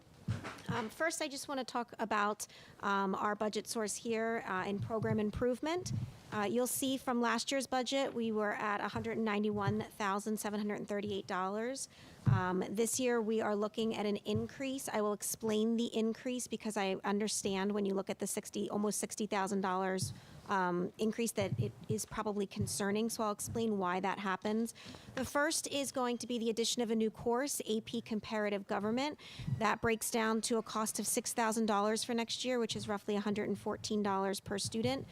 We had added the AP Comparative Government class in a previous curriculum committee conversation that the board approved. This was a course that students are looking to take. We have a good high enrollment projections for next year, so we are estimating about $6,000 or less. We are not estimating it going above that, so I don't anticipate coming back to say, now I need $8,000. So we do think that we've planned well for that, and we're excited for that course to run. The next piece there you will see is our K-5 STEEL standards. Again, just for the community, Pennsylvania adopted the STEEL standards. This was the first year that they went into effect, which means that we needed to update our curriculum to be able to meet the standards of the state. The state does not then give us money to meet those standards. We have to figure that out for us on our end. So what we have here is the cost of getting our mystery science packs in grades 3 through 5, which will be STEELs aligned to help prepare our students not only for the PSSA science exam, but ultimately for the biology exam that will come in 10th grade as well. As I'm sure you understand, each grade builds upon the next, so we want to make sure our students are prepared from the beginning. We will also then continue with our twig science in grades 6 to 8, which is again fully STEELs aligned, and we'll have our students preparing for the new standards set forth by the state of Pennsylvania. The RELA is a big ticket item. RELA stands for Reading and Language Arts. So this is a reflection of Collaborative Classroom, which is the parent company for being a reader and being a writer, which are the two new 3 through 5 curriculums that we will adopt next year. The reason that the board was asked to approve this new curriculum several months back in the curriculum committee was that the current program that we had, which was Making Meaning, is going out of print.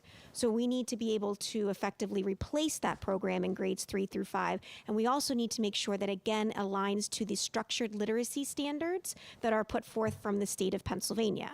Again, we are more than happy to comply with those standards that are set forth, but we did not receive any money in order to have that happen. So we had come to the board to ask for that money to move forward, and that was approved several months ago.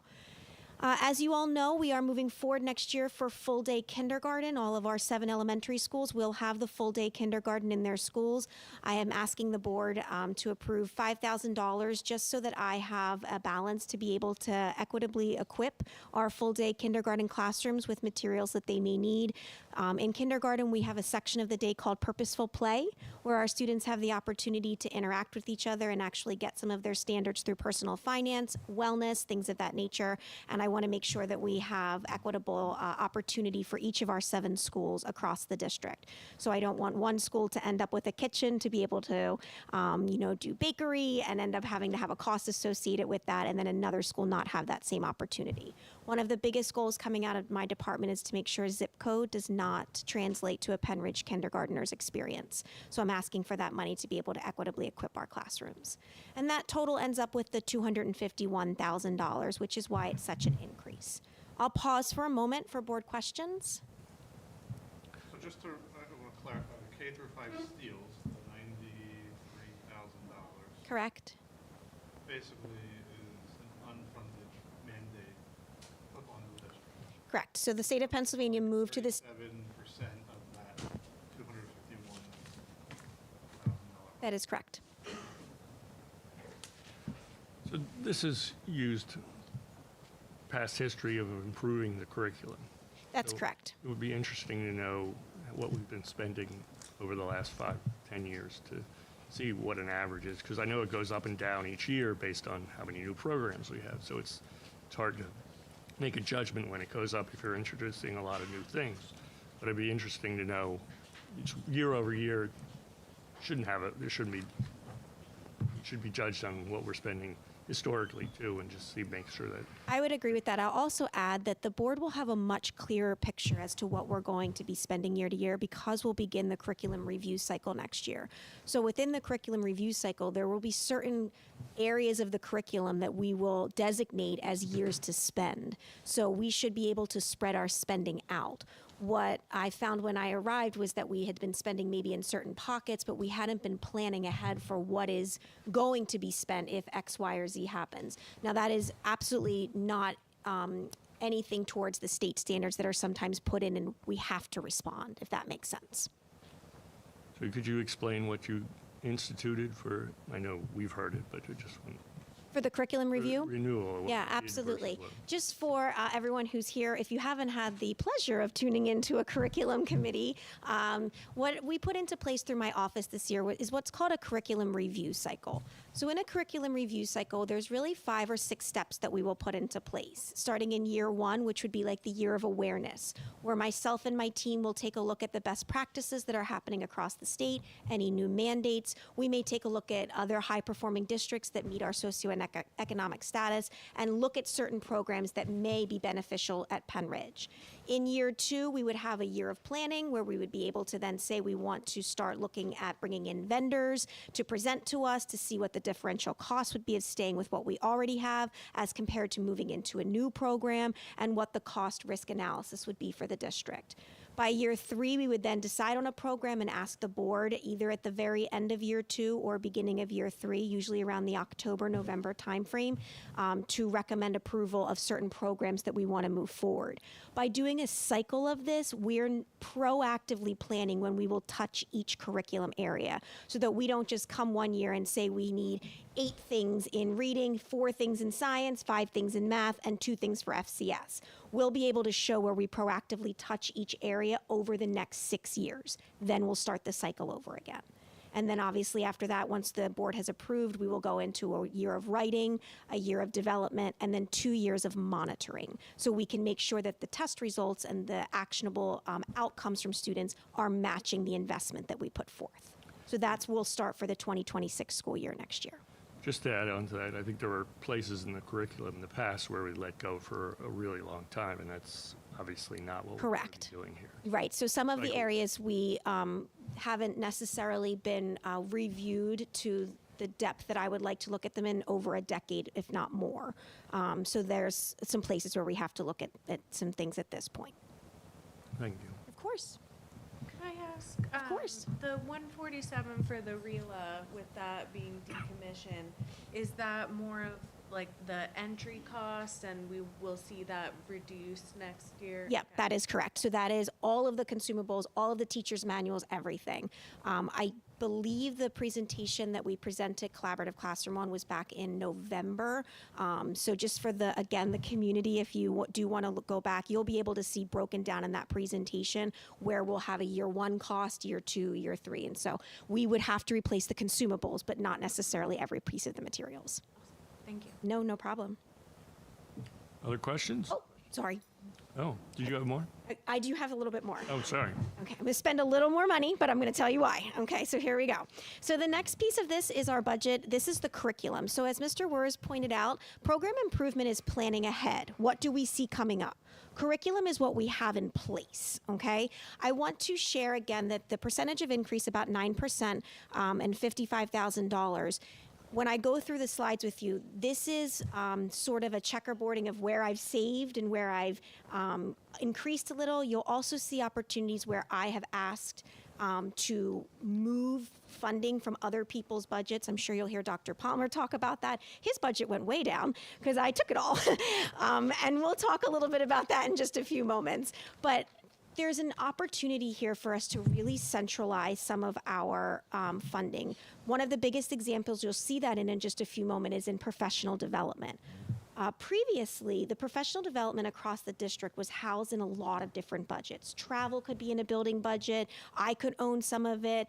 Teachers' departments could own some of it. And in order for me to get a really good handle on what we're spending to develop our teachers to ultimately have impact on our student outcomes, I want to own that money completely within my department so I can make sure that the development that we're putting forth for our teachers are meeting our district's short and long-term goals.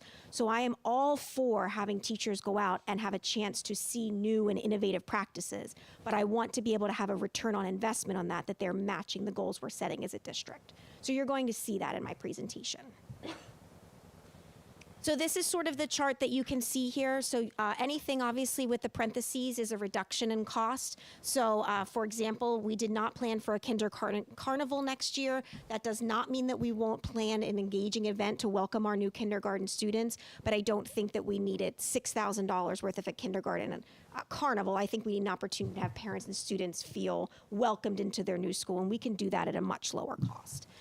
Again, you'll see some of this elementary travel. I'm just going to own all of that, so you'll be able to see that as we go through. And again, that's my desire, to have a pulse on how we're spending the taxpayers' money to make sure that we're, bettering our teachers within the district. There's some cost differential here with, the $8,000. Again, you're going to see how a few things had moved around here. Moving all the way down to the bottom of there, you'll see that in this 1110, we saved about $34,395. And I'll just leave it up here for a moment for you to take a peek at. The one area, the Imagine Learning, that is for our Pennridge Cyber Academy. This is not funding for outside cyber academies. Typically, we had funded about $300,000. Taking a look historically, I think that we can fund about $275 and feel comfortable with that. Currently, right now, we are a little bit under that $275. So I think, much like Mr. Johnson prepped for 7 slots, not paying extra to that, we're going to put in about the $275. Are there questions from the board on this slide? The Imagine Learning, is that due to a smaller number of students? We are anticipating that it would be a less number of students that's going to be there at this point, just based on graduation and attrition and things of that nature. But I think we should be able to cover it within $275. Great, thank you. Of course. The next function is the 2260. So again, you're going to see here the total at the bottom. We've saved about $85,000 here. Again, some of this is moving some things around. So I moved ClassLink, Canvas, and S'more over to the 1110, which you can see reflected here on the 4th line down. So it does show then a savings on this side. That's not really me telling you I'm saving you money. That's me showing you where I put the money. But that is, kind of attributing to the cost savings here in this $85,000. And again, I reduced this secondary travel. I know it's a small amount, secondary books, but again, as your director of teaching and learning, I want to have a very clear picture on each dollar that we're spending to and continue to improve our teachers. So I'm going to hold that money, even if it's $750, in one account, so that I can be sure how we're using it to continue to have a return on investment for our students. Questions on this slide from the board? 2271 is the next one here. So here's where you're going to see the increase. The biggest line you're going to see the increase in is going to be the $9,000 in the 25-26 budget for professional development. It is now $157,000 more. That is me taking every person's professional development budget from the entire district and bringing it all to me. So any district that had it placed there, any building budget that had it placed there, anything Dr. Palmer had is now within my budget.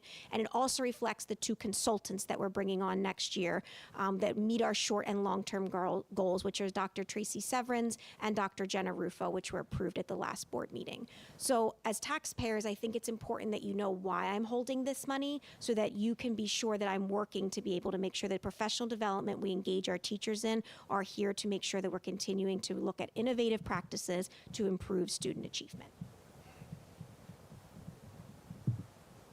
And then this last one is just a $900 increase. And this is really just my budget. I basically just moved things around for myself. I don't need tech supplies. I didn't need $250 worth of travel. I don't really need another office supply. We have a budget within the building. I don't want to put just a number up there and not use it.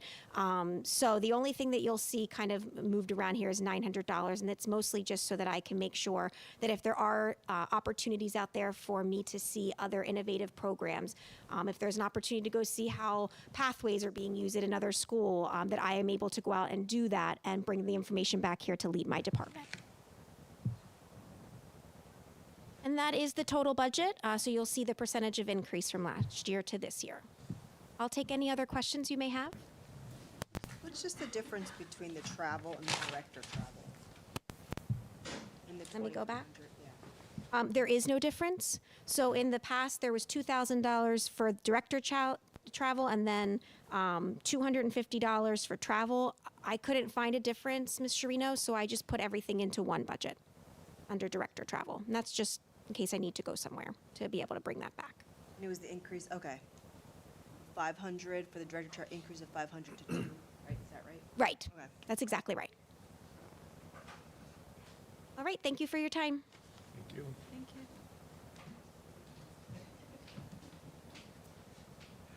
you. Next up is the general fund budget. We just have a brief, mine's going to be very short because Dr. Bloom is taking all of my budget out of my budget. My budget was cut by $53,000. This coming year, I have a breakdown for you, but overall, we did have an increase slightly of $15,000. We have our PA ETEP, which is our evaluation software for employees. We're moving to a one-year license, and we're also adopting Swiss software, which is for PBIS at each one of the buildings from K through 8. And so $72,000 was removed from my budget and given to Dr. Bloom for his professional development activities. That's it? That's it. It's a pretty small budget. I am going to bring back Mr. Big Budget for 1 second. Just to answer a few of these. So fortunately, Dan, Russo, our Director of Finance, is here, and he had the information at his fingertips. He apologized to me for being in the hallway. No apology necessary. So I'm going to go to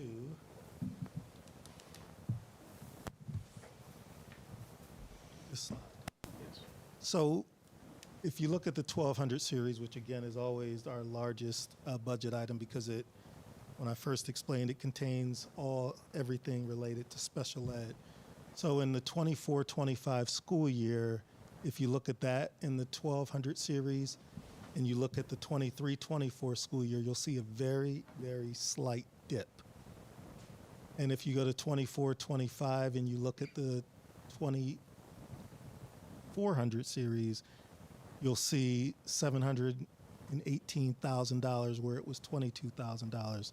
So the difference accounts for the contract we just approved tonight for OT, PT, and speech through what was formerly PTS, which is now Kelly Services. So what used to be in the 1200 series went to the 2400 series, and it was based on a state mandate.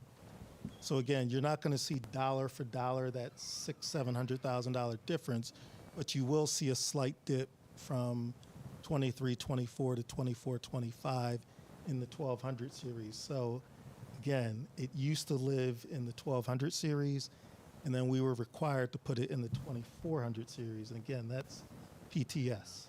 And again, it's not dollar for dollar because everything special ed lives in that 1200 series. We pulled PTS out of there because of the state mandate. How much was that? That was, you mean? Yes. Okay, so it went up 700, but it didn't drop? very Well, much? because remember, that 1200 series accounts for everything related Everything to else. special ed So it would costs, have and that gone can up. vary. So there were Like, I see what additional you're saying. mandates. Just one that required us to move that OT, PT, speech, those services, whomever provides you those services, which was PTS for us, is now Kelly Services. So 24, 25, and the 1200 would have been a lot higher had you not moved it? Correct. That would have smoothed the curve from 8 to 8.3 to 9.3 in 2025, and then, so it's been going up. Yes, and it will 5% every continue to go up because of the rising costs of special education and students who are on out-of-district placements, Bucks IU programs, for a variety of reasons. And remember, that budget series of 1200 encompasses everything that's related to special ed. So that will always be our biggest driver for this particular budget. Okay. Thank you, Dan. Any other questions? No? Okay, thank you.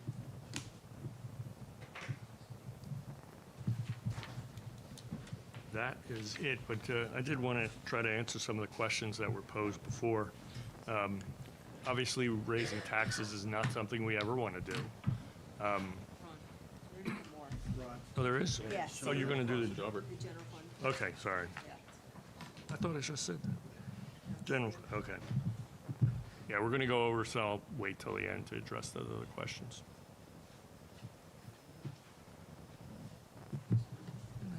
They interrupted for Bradley to Yeah. come up there, yeah. Yeah, okay. Is that why it was there? Thank you. I was wondering when you were going to go on this. That's why he looked so surprised when he finished so quickly. Stealing his thunder.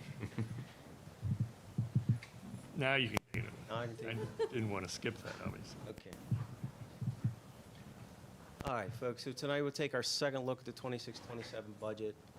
This budget presentation builds off of the budget presentation that you saw in March. A lot of information that is in that March presentation, I have not repeated in this presentation, just for the sheer size and volume of the amount of information. So this presentation does build off of the March presentation. So our goals tonight, review the debt service, show you some Bucks County comparisons, what our neighbors are going through in their budget seasons. Take a look at the 26-27 budget, the status of it. Show you a review of the district capital projects fund balance, and continue to work on defining our path forward for the 26-27 budget. So Pennridge debt service, current year 25-26, debt service is about $6.3 million total, $750,000 in interest, $5.6 million in principal. 26-27, that grand total of debt service remains the same, about $6.3 million. Interest drops to about $509,000. Principal goes up to about $5.8 million. In 27-28, we see our next drop off in debt service. Total debt service drops to about $5 million from the $6.3 million. And then 28-29, we will see another drop off, where we'll see total debt service drop to just over $3.3 million. And then in the 29-30 budget, pending the district does not do any more borrowing, the district will be out of debt at that point in time. Just to make sure everyone, so that's money coming out of our budget to pay off our past debts, which is eating in about, what, $6 million this year? 6.5. 6.5 million. 6.3. And luckily by 2030, that should be zero. So that's frees up a lot of cash in the 2030 timeframe. In 15-16, when I came, the district had $122 million in debt it was carrying, and the board has worked very hard to work that debt down. In the 11 years I've been here, and in 3 more years, it will be completely gone. We've done 2 refinancing during that time period, which have saved a tremendous amount of money in interest costs. Moving on, budget comparisons. So what we did was we reached out to all of our neighboring districts in Bucks County and asked them to provide us their initial budget expenditures, their initial budget deficit that they presented to their board, and then looked at their deficit as a percentage of their expenditures. Many of the districts in the county are at significant deficits, with Pennridge in March, about $7 million deficit, which was about 4.1%. We do have a revised number this month to show you, but you can see there that many of our neighbors have significant deficits that they're working with in this budget season. I'd just like to point out about Central Bucks. Can you, Bev? Yep. You're going to say the same thing? These are neighboring districts, so that obviously plays a lot of relevance here. We compete for the same teachers, so salaries, our salaries are not high for this area or in this area. But Central Bucks has a $38 million deficit right now, and they've asked to be exempt from the Act 1 index this year. They're going to their community and asking for a 6% raise in taxes. So just to give you an idea that you look at all these, everybody has a significant deficit this year, so we're all facing some of the same similar problems. And we're obviously working to keep that deficit down. And I think we've done a lot already to reduce that, and you'll show that later. But just it's important to know what the area is doing, and all these districts have a much higher, or most of them, except for Bristol, but they're a unique situation, have a much higher percentage deficit when we started. Thank you for that additional explanation. Just to note too, that the CV increase, I think they're at their 5.7, is driven by the special education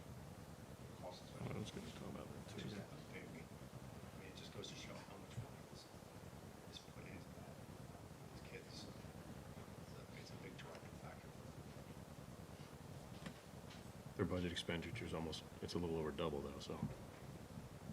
True, was saying percentage-wise, though, it's huge.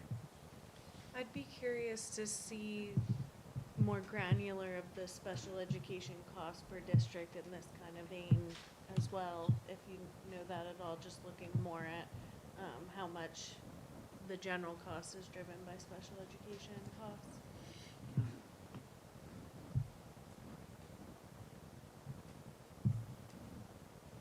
All right, moving on. We've talked a lot about funding, both at the local level and the state level for school districts.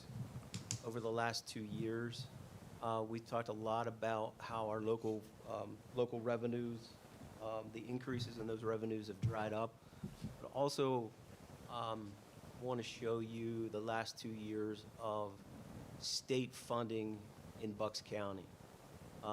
Last year, 25-26, or what do we call the current year that we're in right now, there were many districts in Bucks County that actually had a reduction in total state funding. Pennridge received about $25,000. And what we're doing is we're looking at our basic ed funding, our special ed funding, the special adequacy funding, which came out of the court case, the Supreme Court case, the tax equity funding, which is a part of that, and then the reduction in charter school funding that the state took away last year. So last year, you can see there were two districts in the county that were funded substantially, Ben Salem and Bristol, and most of that funding came from the adequacy funding out of the state Supreme Court case.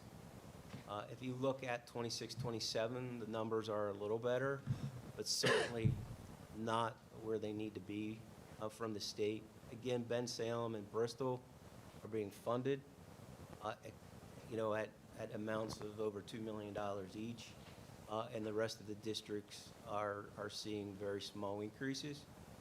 $223,000 for Pennridge does not equate to the increase of the VOTEC budget or Pennridge's share for next year. So this money plus more will be eaten up by the increase in the tech school budget. So that is just as an example of how little amount of money this is. Expenditures are running right now, inflation is running at 3.3%. Came out just a couple days ago. With expenditures, inflation, and contracts that are in place, expenses are going up in the millions. And you've seen that. I've shown you the numbers. The expenses are going up in the millions. The revenue is coming in the hundreds of thousands, just from the state level. You're going to show that too, though? Yes. As part of the slide? Yep. Okay. So the point is that the revenues at this point are not keeping up with just the inflationary impacts that we see as school districts. And it's not just Pennridge. It's in all of these county school districts. So what portion of this, I mean, because we get more money, obviously, from the state, is it just the adequacy and other? This is basic ed funding, special ed funding, adequacy, and the tax equity piece. We get basic ed funding, special ed funding, and a little bit of adequacy funding. So this is the increase year over year in these 2 years. Yeah, just the increase. Just the increase, yep. And it just shows you how small the increases are coming from the state level compared to what we're seeing as a growth in our expenditure, just from inflationary. So how much do we get from the state total? So what percentage increase? I'll show you. Okay, I thought it was. Yep. Go ahead. Here is a slide that shows all the school districts in the county, plus North Penn and Souderton, who are our closest neighbors. And what we're trying to show you here is the blocks that are in yellow that denotes a tax increase.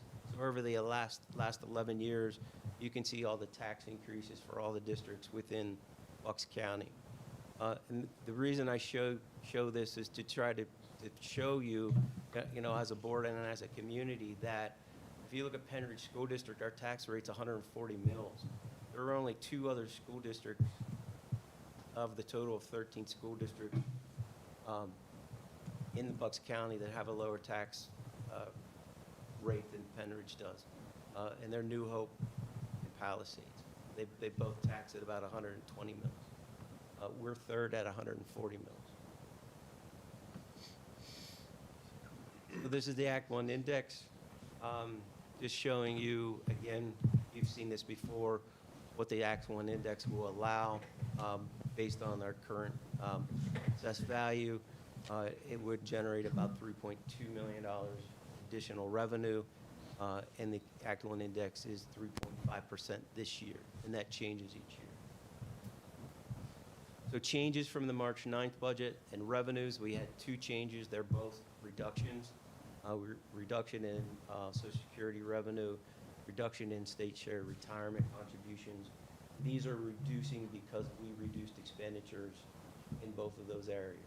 As we reduce salaries, when we reduce salaries, it reduces Social Security costs, it reduces retirement costs, and then it also has a reduction in reimbursement that comes back from the state for those two costs. That makes sense?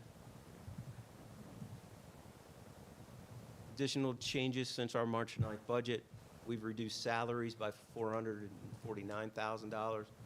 We've reduced benefits by $448,000. Purchase services by $80,000. Other purchase services by $177,000. Supplies by $76,000. Equipment by $50,000 for a total reduction in expenditures of just shy of $1.3 million from our presentation on March 9th. So where did that $1.2 million come from, or almost $1.3 million came from? 7 positions will be replaced through internal transfer, which will save an additional $668,000 total in salary and benefits. An additional position will be replaced with a new hire. That's about $77,000 in savings. We reduced our health care increase from 15% to 14% based on what we received, information we received from Jim Pine and the rates that were approved in March. That's about $152,000 savings. We reduced some additional things from the athletic budget based on follow-up meeting with the AD, about $47,000. We reduced the cost of the 4 replacement buses that we have in the budget by $50,000. Reduced transportation services from the IU, about $277,000, based on the fact that we brought a number of those kids back and are transporting them in-house. We reduced cost of 1 substitute nurse that is outsourced by, it's been outsourced, a $70,000 reduction there. High school budget had a few reductions, about $2,200. Teaching, learning, and assessment budget decrease, about $35,000. And then we did pick up the capital expenditure portion of the tech school budget for $99,000. So we added that expense to the budget. And that's how we get to the $1,281,000 reduction. March 9th, we had implemented just over $3 million in reductions to our costs. When you add that together with this month's reductions, we're now at just shy of $4.3 million in expenditure reductions in this budget. So the summary of revenues to expenditures. Current year budget, 25-26, is a balanced budget of $163.1 million with both revenue and expenditures. At March 9th, our revenue number was $162.5 million. It's now $162.496. Total revenues are down by about almost 0.5%. Expenditures, $169.5 million at March 9th, now down to $168.3 million. Expenditure growth is just over 3%. That leaves us with a expenditures over revenues of $5.8 million. $5,812,000 is the deficit at this point. Where did the drop in revenue come from? Is this just a forecasting? You're saying the revenue from your original proposed to what you... So from March 9th, that small change in revenue came from the reduction in Social Security and retirement. Oh, just the one number then, so... There's 2 numbers that I showed you on the earlier. But you're dropping over last year's? Yep, dropping over last year. We are expecting $900,000 to $1 million less in local revenue in interest earnings.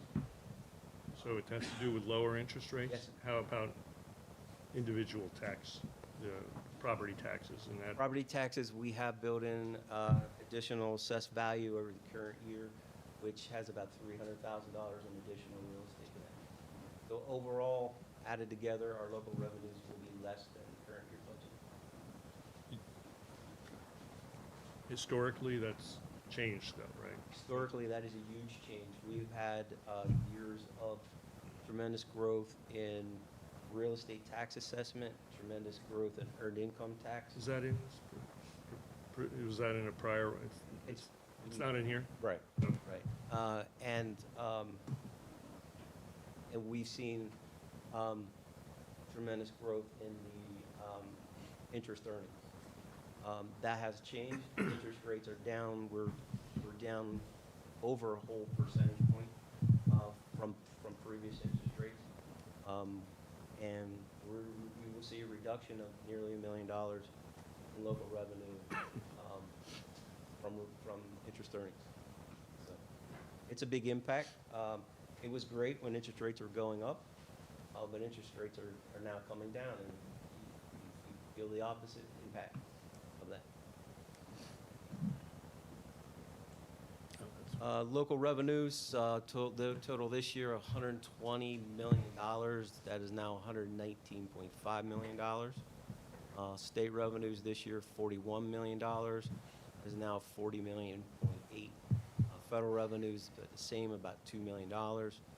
So total revenues actually 163.1 this year, dropped to 162.5 from the reductions in local that we just talked about and the reductions in the state.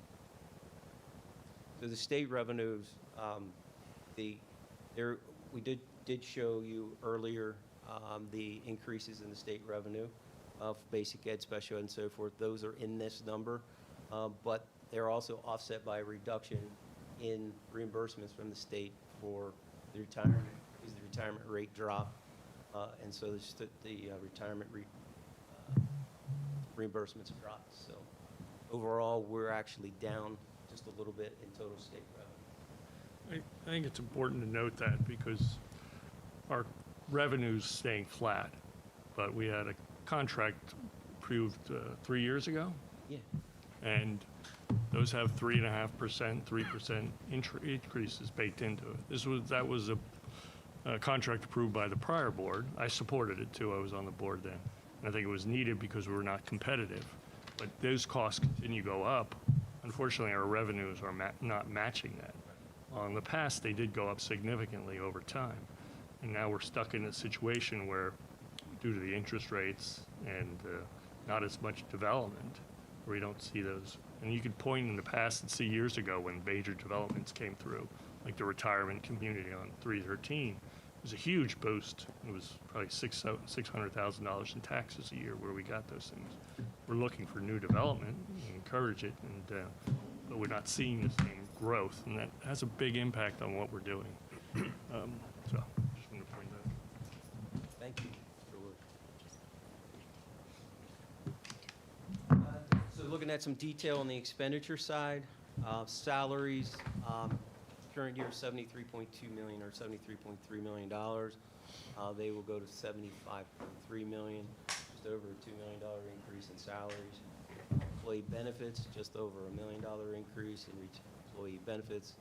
And those includes wage benefits, professional services up about 389,000, purchase property services up about 12, other purchase services up about 926,000, supplies up 362, equipment up 309, reduction in the fees and interest, and an offsetting increase in the principal payments for a total of about $5.1 million increase from 25-26 to our current 26-27 numbers on the expenditure side. I know in a 3-year focus, to your point, we should see a drop in salaries due to the ideas we're tossing around as far as saving things. Is that not included in that? I mean, they're going to continue to get the raises, I understand that, but we shouldn't see the same rate of climb in salaries. discuss that afterwards. Yeah. This is just, I know this is Yeah. no changes right now, and we Th- have this a is- built-in this pay is increase. 26, 27. Okay. So this does have the changes in that we built in the reduction in staff and so forth. For this year, Yep, though, those but two. nothing, okay, So, correct. okay. The object summaries, about 71% of total expenditures are in salaries and benefits. There's a detail in the 200 object code, which is the benefit cost. Here, the drivers are the medical insurance, which is an increase of 900,000, and the insurance for prescription drugs is about 350,000. You see the reduction in the retirement because the reduction rate actually dropped. Or the retirement rate actually dropped. So grand total here matches the increase in the 200 line of just over $1 million. And just some detail on the 200 line. So what's new in this budget?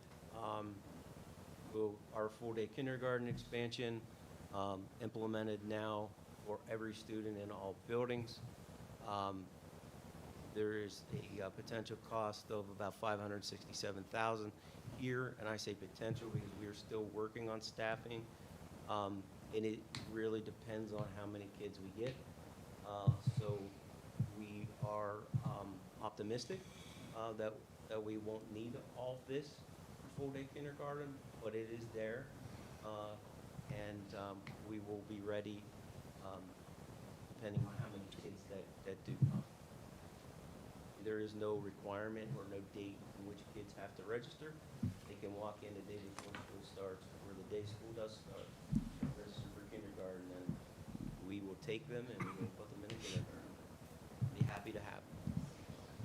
Implementation of MTSS, about 2,800.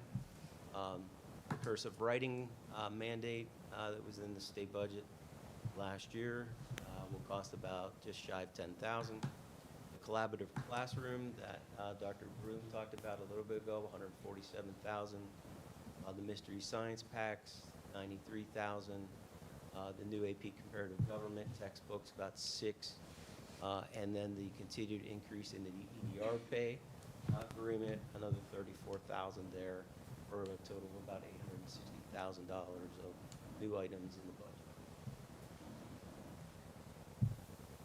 Moving on, so a summary. Our original budget expenditures were about $172 million. March 9th, we had reduced by $3 million. Tonight, we're showing you an additional almost $1.3 million. Brings the current total budget expenditures to $160.3 million. The revenue is $162.4, which leaves us with a deficit of about $5.8 million. Again, the allowable tax increase at the Act 1 rate is $3.2 million, which leaves another almost $2.6 million after the allowable tax. What other cost savings opportunities are there? What else, if we said save another $1 million, how do you do that? You said save another $1 million. We would start to have some very hard discussions about what programs we're going to do without and what things we're going to do without, like school buses or other needed equipment. Shouldn't we go through that exercise just to know what options there are? We can run numbers on anything. We obviously want to get rid of inefficiencies, and who knows where they are. But, at some point, we just can't assume we're doing everything really well, and, we have to balance the need to minimize tax increases while also making sure that in 3 years we are break even and operating at a level that is, we're not asking for stealing money from capital projects or anything to balance the budget. Short term, if we have to do that for a year, that's okay. And one thing I want to add, when we looked at the history, our average of spending on capital projects over the last 10 years was about $5 million a year. I think that's what you determined. So maybe we don't need to transfer $6 million. If if we're historically spending that, and the amount of, our facilities are in very good shape, we can say. And so we're not underspending, but we certainly don't, we need to look at what we really need for capital projects and not just throw a number out there. So if we can reduce that without pushing off needed projects, that's also another way to bring that deficit down. But I think we should go through that exercise because we don't know until we really look at what could be cut. And I think we owe that to the taxpayers at least to say we're looking at everything. So Is there my thoughts. specific things that you want us to look at? I would like to do that. It's not, I mean, it's, What I'm are there specific- saying, look, where else can we save significant amount of monies and what would we have to give up? As opposed to just saying this is as good as we got, or this is as good as we can do this year. We still have time to do that. And those changes may not save us money in the next year, but maybe it's 2 years. And I think I think we need to take a look at that. That's just my opinion, but.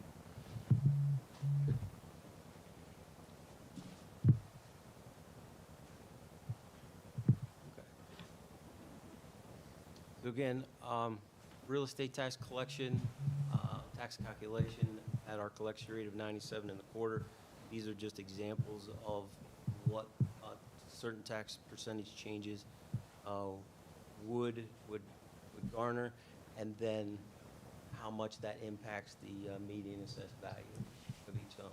So just The median assessed value would go up $156 on the maximum. yes. So some budget balancing options. This comes back to what you were talking about, Mr. Wers. Some examples of some options. If the board was to do a 2% tax increase, the revenue that would generate would be about $1.8 million, about $89 per median assessed value property, $7.43 per month. Again, it would generate about $1.8 million. And if you team that with a reduction in the capital transfer that currently stands at $6.144 million, that is in the budget at this point. We reduced that by $3.9 million and made the transfer $2.169 million. That would balance the budget. That's underfunding our historical average. Yes. Option 2.25%, generates about $2 million in revenue. It would call for a reduction of about $3.7 million from that capital transfer. Again, that would balance the budget. Moving on, 2.5% tax increase would generate just shy of $2.3 million. And that would reduce the capital transfer capital transfer amount by about $3.5 million. So again, that would balance the budget. Option 4, 3% tax increase, generate $2.7 million in real estate taxes. It would call for a reduction of the transfer from $6.1 million to about $3 million. And again, that would balance the budget. And finally then, a fifth option, this is the max tax increase allowed under the Act 1 index at 3.5%. This revenue increase would be about $3.2 million. And again, a reduction of about $2.6 million in the capital transfer would leave that at about $3.5 million, and that would balance the budget. And none of those options would have to use fund balance. Well, fund balance is just a temporary stop if you're, so even with this, we're still underfunding what we normally average for capital projects. So that's why I think we should come up with options to find other cost savings. And because if we were to raise taxes somewhat, and then you're still not break even. You're still losing money every year, and you can't keep making that up with fund balance or anything or shorting capital projects, because then we're going to let the school run down. And also look into options, not as far as what are we not going to spend, but what can we do to make money? Yeah, we're not a big, heard my my suggestion. Yep. Mhm. I don't know, I'd love someone else to comment on this. I guess my besides me. question would be with the capital transfers, where there's different varying amounts. That's still keeping a healthy amount in the capital fund balance to be able to complete the summer projects year after year. It does, It's not, right, if we just, I'm looking at the 3.5% one, just because that's what I have in Sure. front of us, though, right? Mhm. We're saying that we will transfer, instead of the 6.1, the 3.5 will be transferred, right? correct. You're using the rest of it to make up for the loss. But that, we're not limiting ourselves to just $3.5 million in summer projects. We still have additional money in there. Correct. We do. But you're still drawing it down, right? If you're spending more than, you're eventually gonna deplete the capital projects fund, if you follow that model in the future. You can make up a year, and it's okay to reduce it if you can fix the problem long-term. And then as we move out over the next few years, the debt continues to drop off, and then That's why we And wanted once you to hit the see. 12 million, Yeah, that'll cover I it. mean, That'll cover the we're at- balance. To get to there, I agree with that, but the 3-year plan wasn't a balanced budget, and that's when we have no drop-off, no more debt payments, right? Let's go to slide 24. I know it's jumping ahead, but because I think that kind of helps. this one? Yes. Yeah. If that kind of helps for everybody to visualize where we're at as far as capital fund. Yeah, so balance out of 6/30/2025 in the second column there is about 7.3 million. In the current budget that we're in right now, we have a transfer slated in that budget for $6.1 million, the capital projects fund. This year, we spent $2.2 million on projects. So we will have about $11.3 million roughly at the end of the current fiscal year. Carry that forward into 26, 27. Now this is built with the smallest, the lowest transfer of $2.1 million. It would give us, we would also then spend about just shy of 5.6 million. The orange block there in the summer of 2026, those are the projects that are approved. That would give us about $7.8 million at the end of next year. When you move forward and move into 27, 28, there's a bit of a debt drop-off, so that money is added to the 2.1 million. So you get 2.9 million there, just shy of 3. And if we look at an expenditure of about $4 million in the summer of 2027, which is what we're asking our partner ICS to develop for us, we would carry about 6.8 million forward into 28, 29, and then again, debt drops off again. The transfer could be about 4.1 million. Another $4 million in that year of expenditures would carry again just shy of $7 million into the next year, and then 29, 30, the debt's completely gone, and the 7.2 million would be the transfer in if all that was used for debt, and the district could spend $7 million a year at that point, and then still carry some money, about $7 million for emergencies. And it's a balanced budget, meaning that we're not drawing, I mean, we get this bonus when debt drops off, that's great, but we still have to be.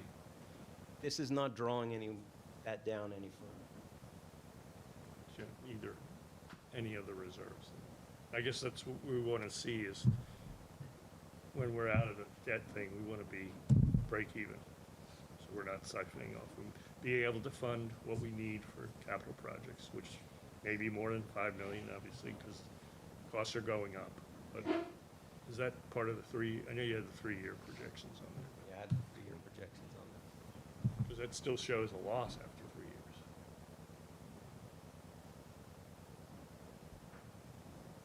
For the 3-year projection, this projection is done with the 2% tax increase. here. What this projection does is in 26, 27, it shows you that the principal, or the, the interest payments, the principal payments of 5.8. Thank you for separating those. We broke that out to transfer to capital of $2.1 million. So at the 2% tax increase, the transfer is $2.1 million. And again, the budget's balanced. But what happens here is the lower that tax rate, the lower that transfer to capital, right? Does that make sense? Right, and you eat into the fund that you have at 11 million, which is okay for a year, right?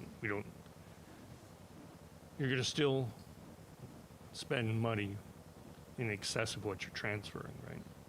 In capital. Yeah, Yes. right. So you eat down your fund buzz. We just showed. Yeah, I saw. We just walked through that. I'm just trying to, what does it show, what's 1.8 deficit, 1.8 million for 26, 27? Yeah. Revenues and expenditures, with those numbers, it'd be about 1.8, which is about a 2% tax increase. The budget would be balanced. So it's without any tax. It does have a tax increase. It does have a tax, so we're still losing money then. I don't understand. You're saying it's not balanced next year. Revenues equal the expenditures. It's a balanced budget, but the transfer to capital is 2 million, not 6 million. We've reduced that expenditure. Okay, line. and then when we keep going, Huh? what about in 28, 29? 27, Or, 27, 28, the transfer to capital goes up a little bit because the debt service drops a little bit. yeah, We're also working in closure of middle school at a savings about $3.3 million into this budget. This is a lump sum here. That $3.3 million savings will go throughout salaries and benefits. well, why is it still increased the next year? It goes from 77 to 80. If we're taking out all that cost, why is the salary cost going up? Because I have the reduction here. I've shown it as a negative number here. So that would come off of the, okay, well, that This is makes just- sense. This is just the growth in these numbers. If we didn't change anything, that's important. Okay, thank you for explaining that. Okay. So, again, carrying that forward, those savings here, that's what's a negative $3 million. And then moving down, this budget year would take, if with the 2% increase here, it would create a need for a 1.46% increase in this year in order to balance. That's due to the reduction in cost here of over $3.3 million. So capital number is still where it was here, plus the additional debt drop-off, so that money's not back. But we've reduced expenditures from the reduction of a building, and it would still take a small tax increase to balance the budget.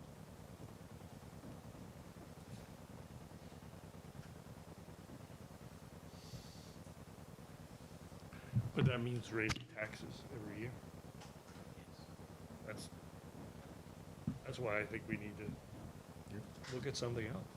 I mean, I don't know, I love what everybody else has to say. I'll be the only one talking With the assumptions that You hit on that we points. have. here. Well, but you can agree. I do agree. Okay, well, Yeah. yeah. Yeah. With the assumptions that we have for revenue growth, what we're seeing for local and state revenues. I understand the situation we're in. And it's not good. I mean, we're talking about the GLP-1 drugs. I mean, that was negotiated in the previous contract, and we're stuck with that now. So we didn't even know about it then, or what that impact would be. And there's obviously the increases in salary, which is 70% of our costs anyway, and that's baked in. So we're stuck with that. But I guess I'm interested in where we can save more money. I don't think we're done with that exercise. I agree with you, Mr. Wers. We aren't finished with that exercise, and we need to look at some of our contracted services, like our services with our substitute company, ESS, and how we're currently utilizing building substitutes, and I think we can do a better job in becoming more efficient. I think we need to take a look at some upcoming contract negotiations. We hear about a possible closure of the middle school. I think we need to take a look at a potential, keyword potential, early retirement incentive. This district, I'm like a broken record here, we have 1,000 less students, and that didn't happen overnight. So we have a fiduciary responsibility to address this. So we need to also, with our contract negotiations, we keep hearing about it, the GLP issue that we're dealing with, in particular with the drug called Wegovy. That was an unforeseen issue when the last contract negotiation occurred. We have the evidence to bear that out. That's nobody's fault, but now that you look at advertisements, folks are getting Wegovy left and right. And we need to have some controls put in place where if folks need certain medications, they have to go through certain protocols, whether that's body mass index measurements, seeing a nutritionist. There are a lot of school districts that do not cover certain prescription drugs. And I don't want to sit here and negotiate this publicly, but it's something that there's a signed, sealed contract, and we have to honor that right now. But we know that on the horizon, that would be something we would bargain in good faith to talk about. So there are just a few things, Mr. Wers. We'll take a look at transportation. Give you an example, overtime this year. When we talk about unanticipated expenditures, every snowstorm we had this year, 3 or 4 of them, they all seem to occur on a Sunday. So we had to pay folks, not time and a half, not straight time, double time to come in. And we're not begrudging that. But let's take a look at what's happening geopolitically right now. The cost of fuel. I think all of us are impacted by this. So when we think of inflationary measures right now, I don't see interest rates coming down anytime soon. But it's something we keep talking about with the capital fund.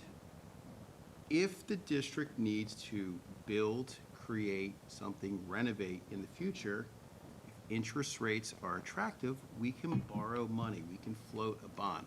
We don't need to sit here and say we have to have everything in capital right now. That is an option at the school board if we have a major project in the works. In reading a local news publication, it seems like there's some over 55 communities that are being built right now. So an over 55 community, clearly there's no children coming into the school district, but that is a, did you say you love that, Mr. Murphy? Yeah. But there is one in Sellersville. I know there's talk of other industries coming to the area. And if they pass through muster, we could see some other revenue streams there. Doesn't help us with this budget right here, but if we look to the future. So I hope I provided some ideas and things that we'll certainly continue to examine. I agree. I think it should be an ongoing process, not something we just chop away, but everything needs to be looked at more carefully, and we just got to make sure we are doing enough to keep the costs down. And look at what we would have to do if we needed to cut more. Yeah, I think it's a valuable exercise. Nobody likes to do it, and it doesn't mean we're going to do it. But until we really take a look, we don't know where the waste is. Enough of the waste is. I agree with you, Mr. Wers. And also, earlier in this presentation, Mr. Dahlberg showed you other school districts in the county. So there's nobody, in my estimation, when I say nobody, no other district. We're all facing this issue here with rising costs, whether it's special education. I could be here all night why we're dealing with some of these things. So when we talk about the cyber charter school issues, where we have a cyber program here in-house. If your child goes to a cyber program, we gladly welcome them here. Have access to a school counselor, extra help. They can engage our extracurricular activities. Be part of the play, the musical. They can play on sports teams. They can go to dances like the prom and fully ingratiate themselves in our culture here. And we use essentially the same software program to deliver instruction. So that is an expenditure that it's growing, and as Mr. Wers pointed out earlier, it's a runaway train in some cases where some cyber schools, and I won't name them publicly, but have enormous fund balances and office space, tens of thousands of square footage, and it's a cyber program, so I'm a little bit perplexed by that. But we have a lot of work to do. So. The amount of money they get is basically tied into the school district's budget. So as the school district's expenditures go up, they automatically get more money from the school district, whether they need it or not. It's just how the formula works. And that's based off what we spend per student. Correct. Yeah, that formula was originally done in 2004, and they've been talking about changing it every year, but thanks to our Late 90s, 97 97. is when the charter school started. Charter schools started in 97. They started as brick and mortar. And That's then different, cyber. because they have schools and they have stuff, they have costs similar to ours, but obviously the cybers don't. But with the funding, they're not separating brick and mortar versus cyber, correct? Or it seems like we hear the numbers combined. There's a difference, yeah. There is now a difference between brick and mortar and cyber Okay. for the rates. There's 2,000 different formulas in Pennsylvania? Yeah. Is it four for every school? Yes, or for every school. So every school, 4 different formulas. No. I will talk trash. We beat that to death. You know, CCA's budget went up $619 million in their fund balance. $619 million, and they're sitting on top of 21 buildings. And we're asking the community for a tax increase because we have all these expenses, and they can just go out and advertise at fans games. And lobby lawmakers. Lobby crazy, so I can soapbox about this for days. Yeah, but we need to. Please don't. You need That's a source of utter, endless frustration. Yeah, go ahead. Okay. Dr. Barris, did you want to touch on these other ones or are you good? I'm good. Okay. Thank you. You bet.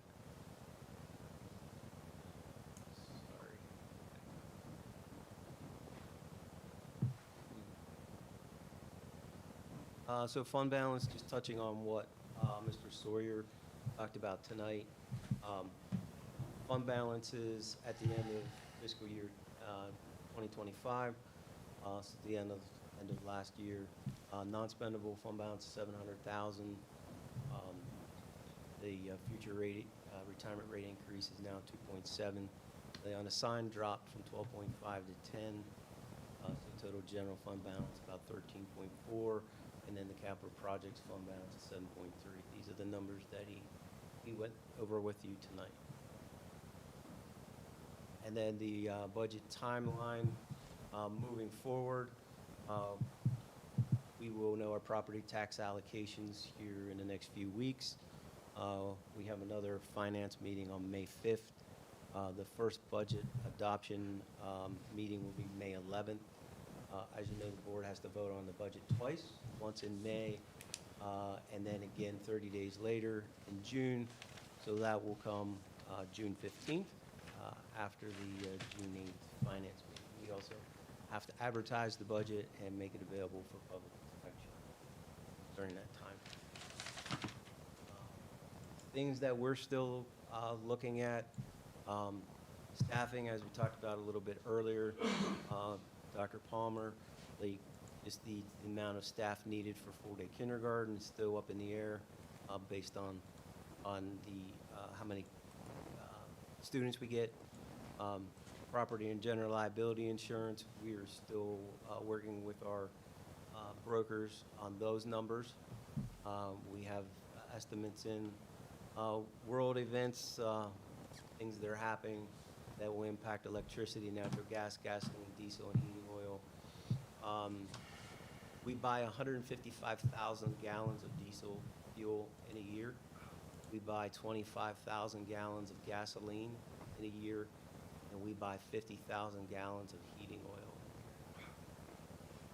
So when prices go up $1, it impacts us tremendously. The tech school budget, we did add those, the capital projects numbers, so that one is in the budget. And then our continued discussion about what we do with that capital projects number and where we land on that. On the revenue side, the governor's budget's numbers are in our budget, very small, but they're in there. Who knows when there will be a state budget passed. We will continue to look forward to the June assessed value reports and what their impact will be on our real estate tax. And again, we will continue to monitor collections for our percentages for real estate and EIT.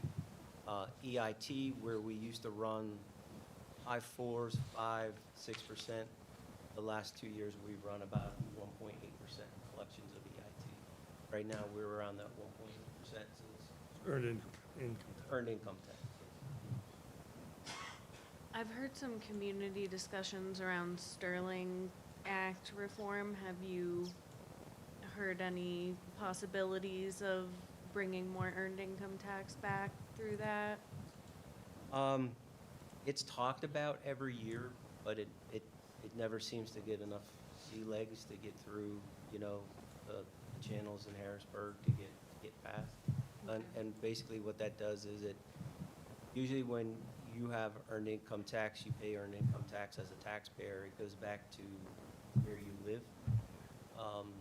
So people who live in Pennridge and they may work over in Salverton or something like that, their EIT comes back here. Whereas with Sterling Act, those people who work in the city of Philadelphia, none of their local tax comes back to Pennridge. Say they live here, but they work in Philadelphia, that money does not come back to Pennridge, like everybody else's does. It stays in the city of Philadelphia. So that's the Sterling Act. So thank you for bringing that up. Yep.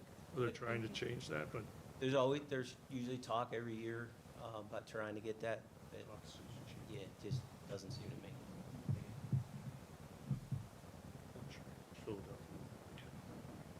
That's all I have. Okay, thank you. No, I got confused before because I thought you were Brad was the general budget friend. He was done in no time, so basically covered every point I wanted to make during the speech, so I have nothing more to add. Public comment?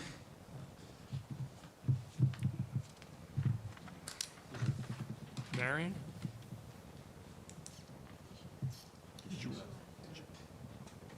There's one in the back there.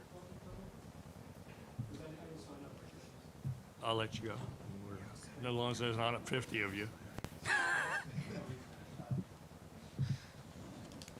Thank you. Very beginning of Sean Daubert's presentation there, he talked about. Just have them sign it. There you go. All right. Well, when you. Oh, my name's Tim Poosley. I'm in Hilltown Township. So you're officially on the record.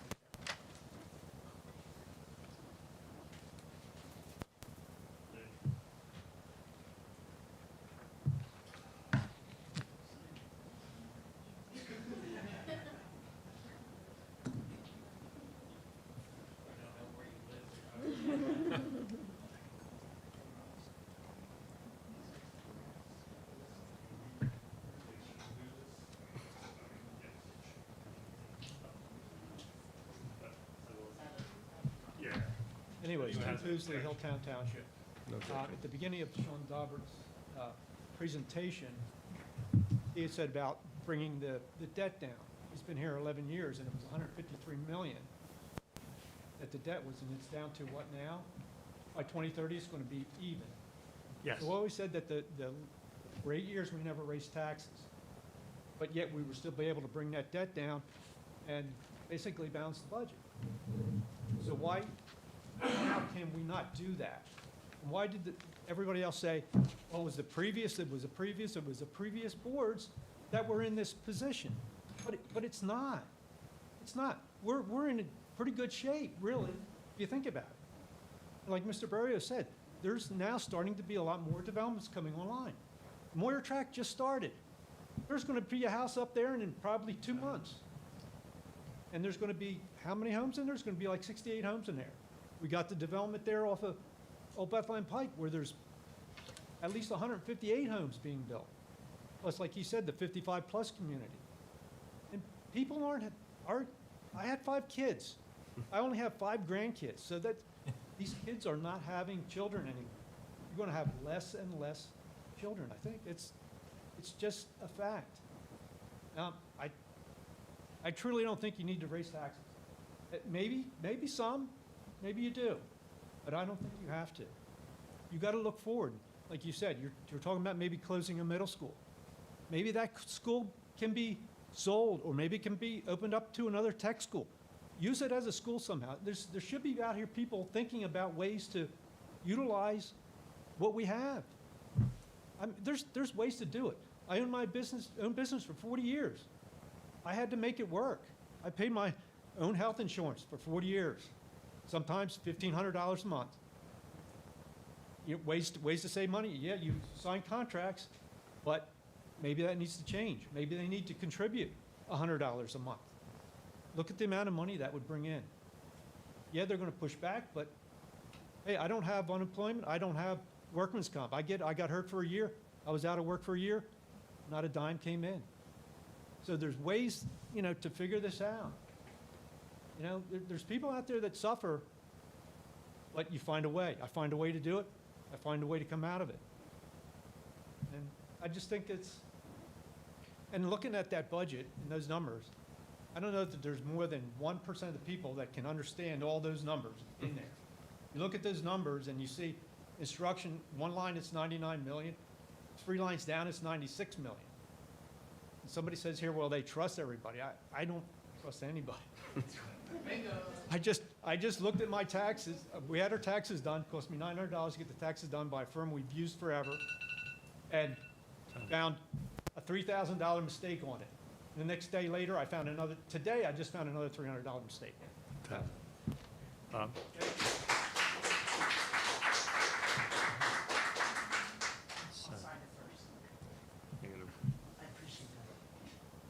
You sat through a whole meeting. Paid for it already.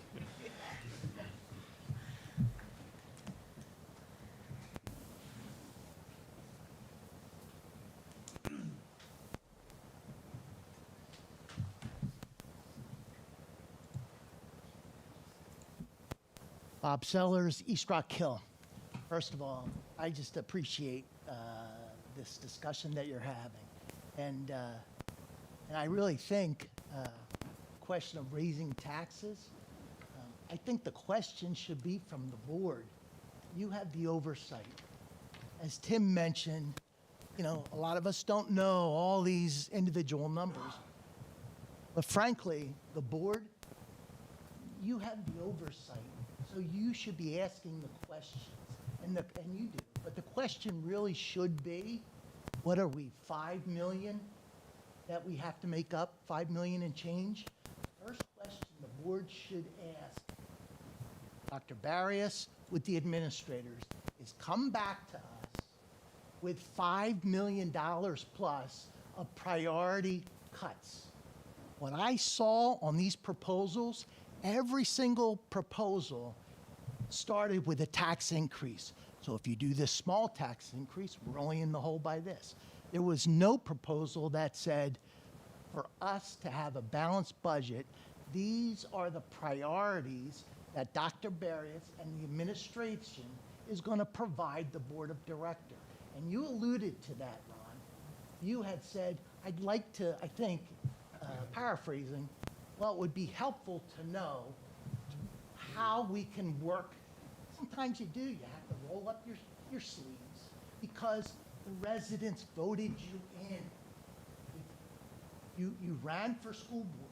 If you would have ran for school board and said, I'm going to tax you, or I'm going to tax you twice, I guarantee you this board wouldn't be sitting here. So I just appreciate you, and I just appreciate the board to say to Dr. Barrios and the administrators, come back with us with priorities that equal a balanced budget. I appreciate everybody. Thank you.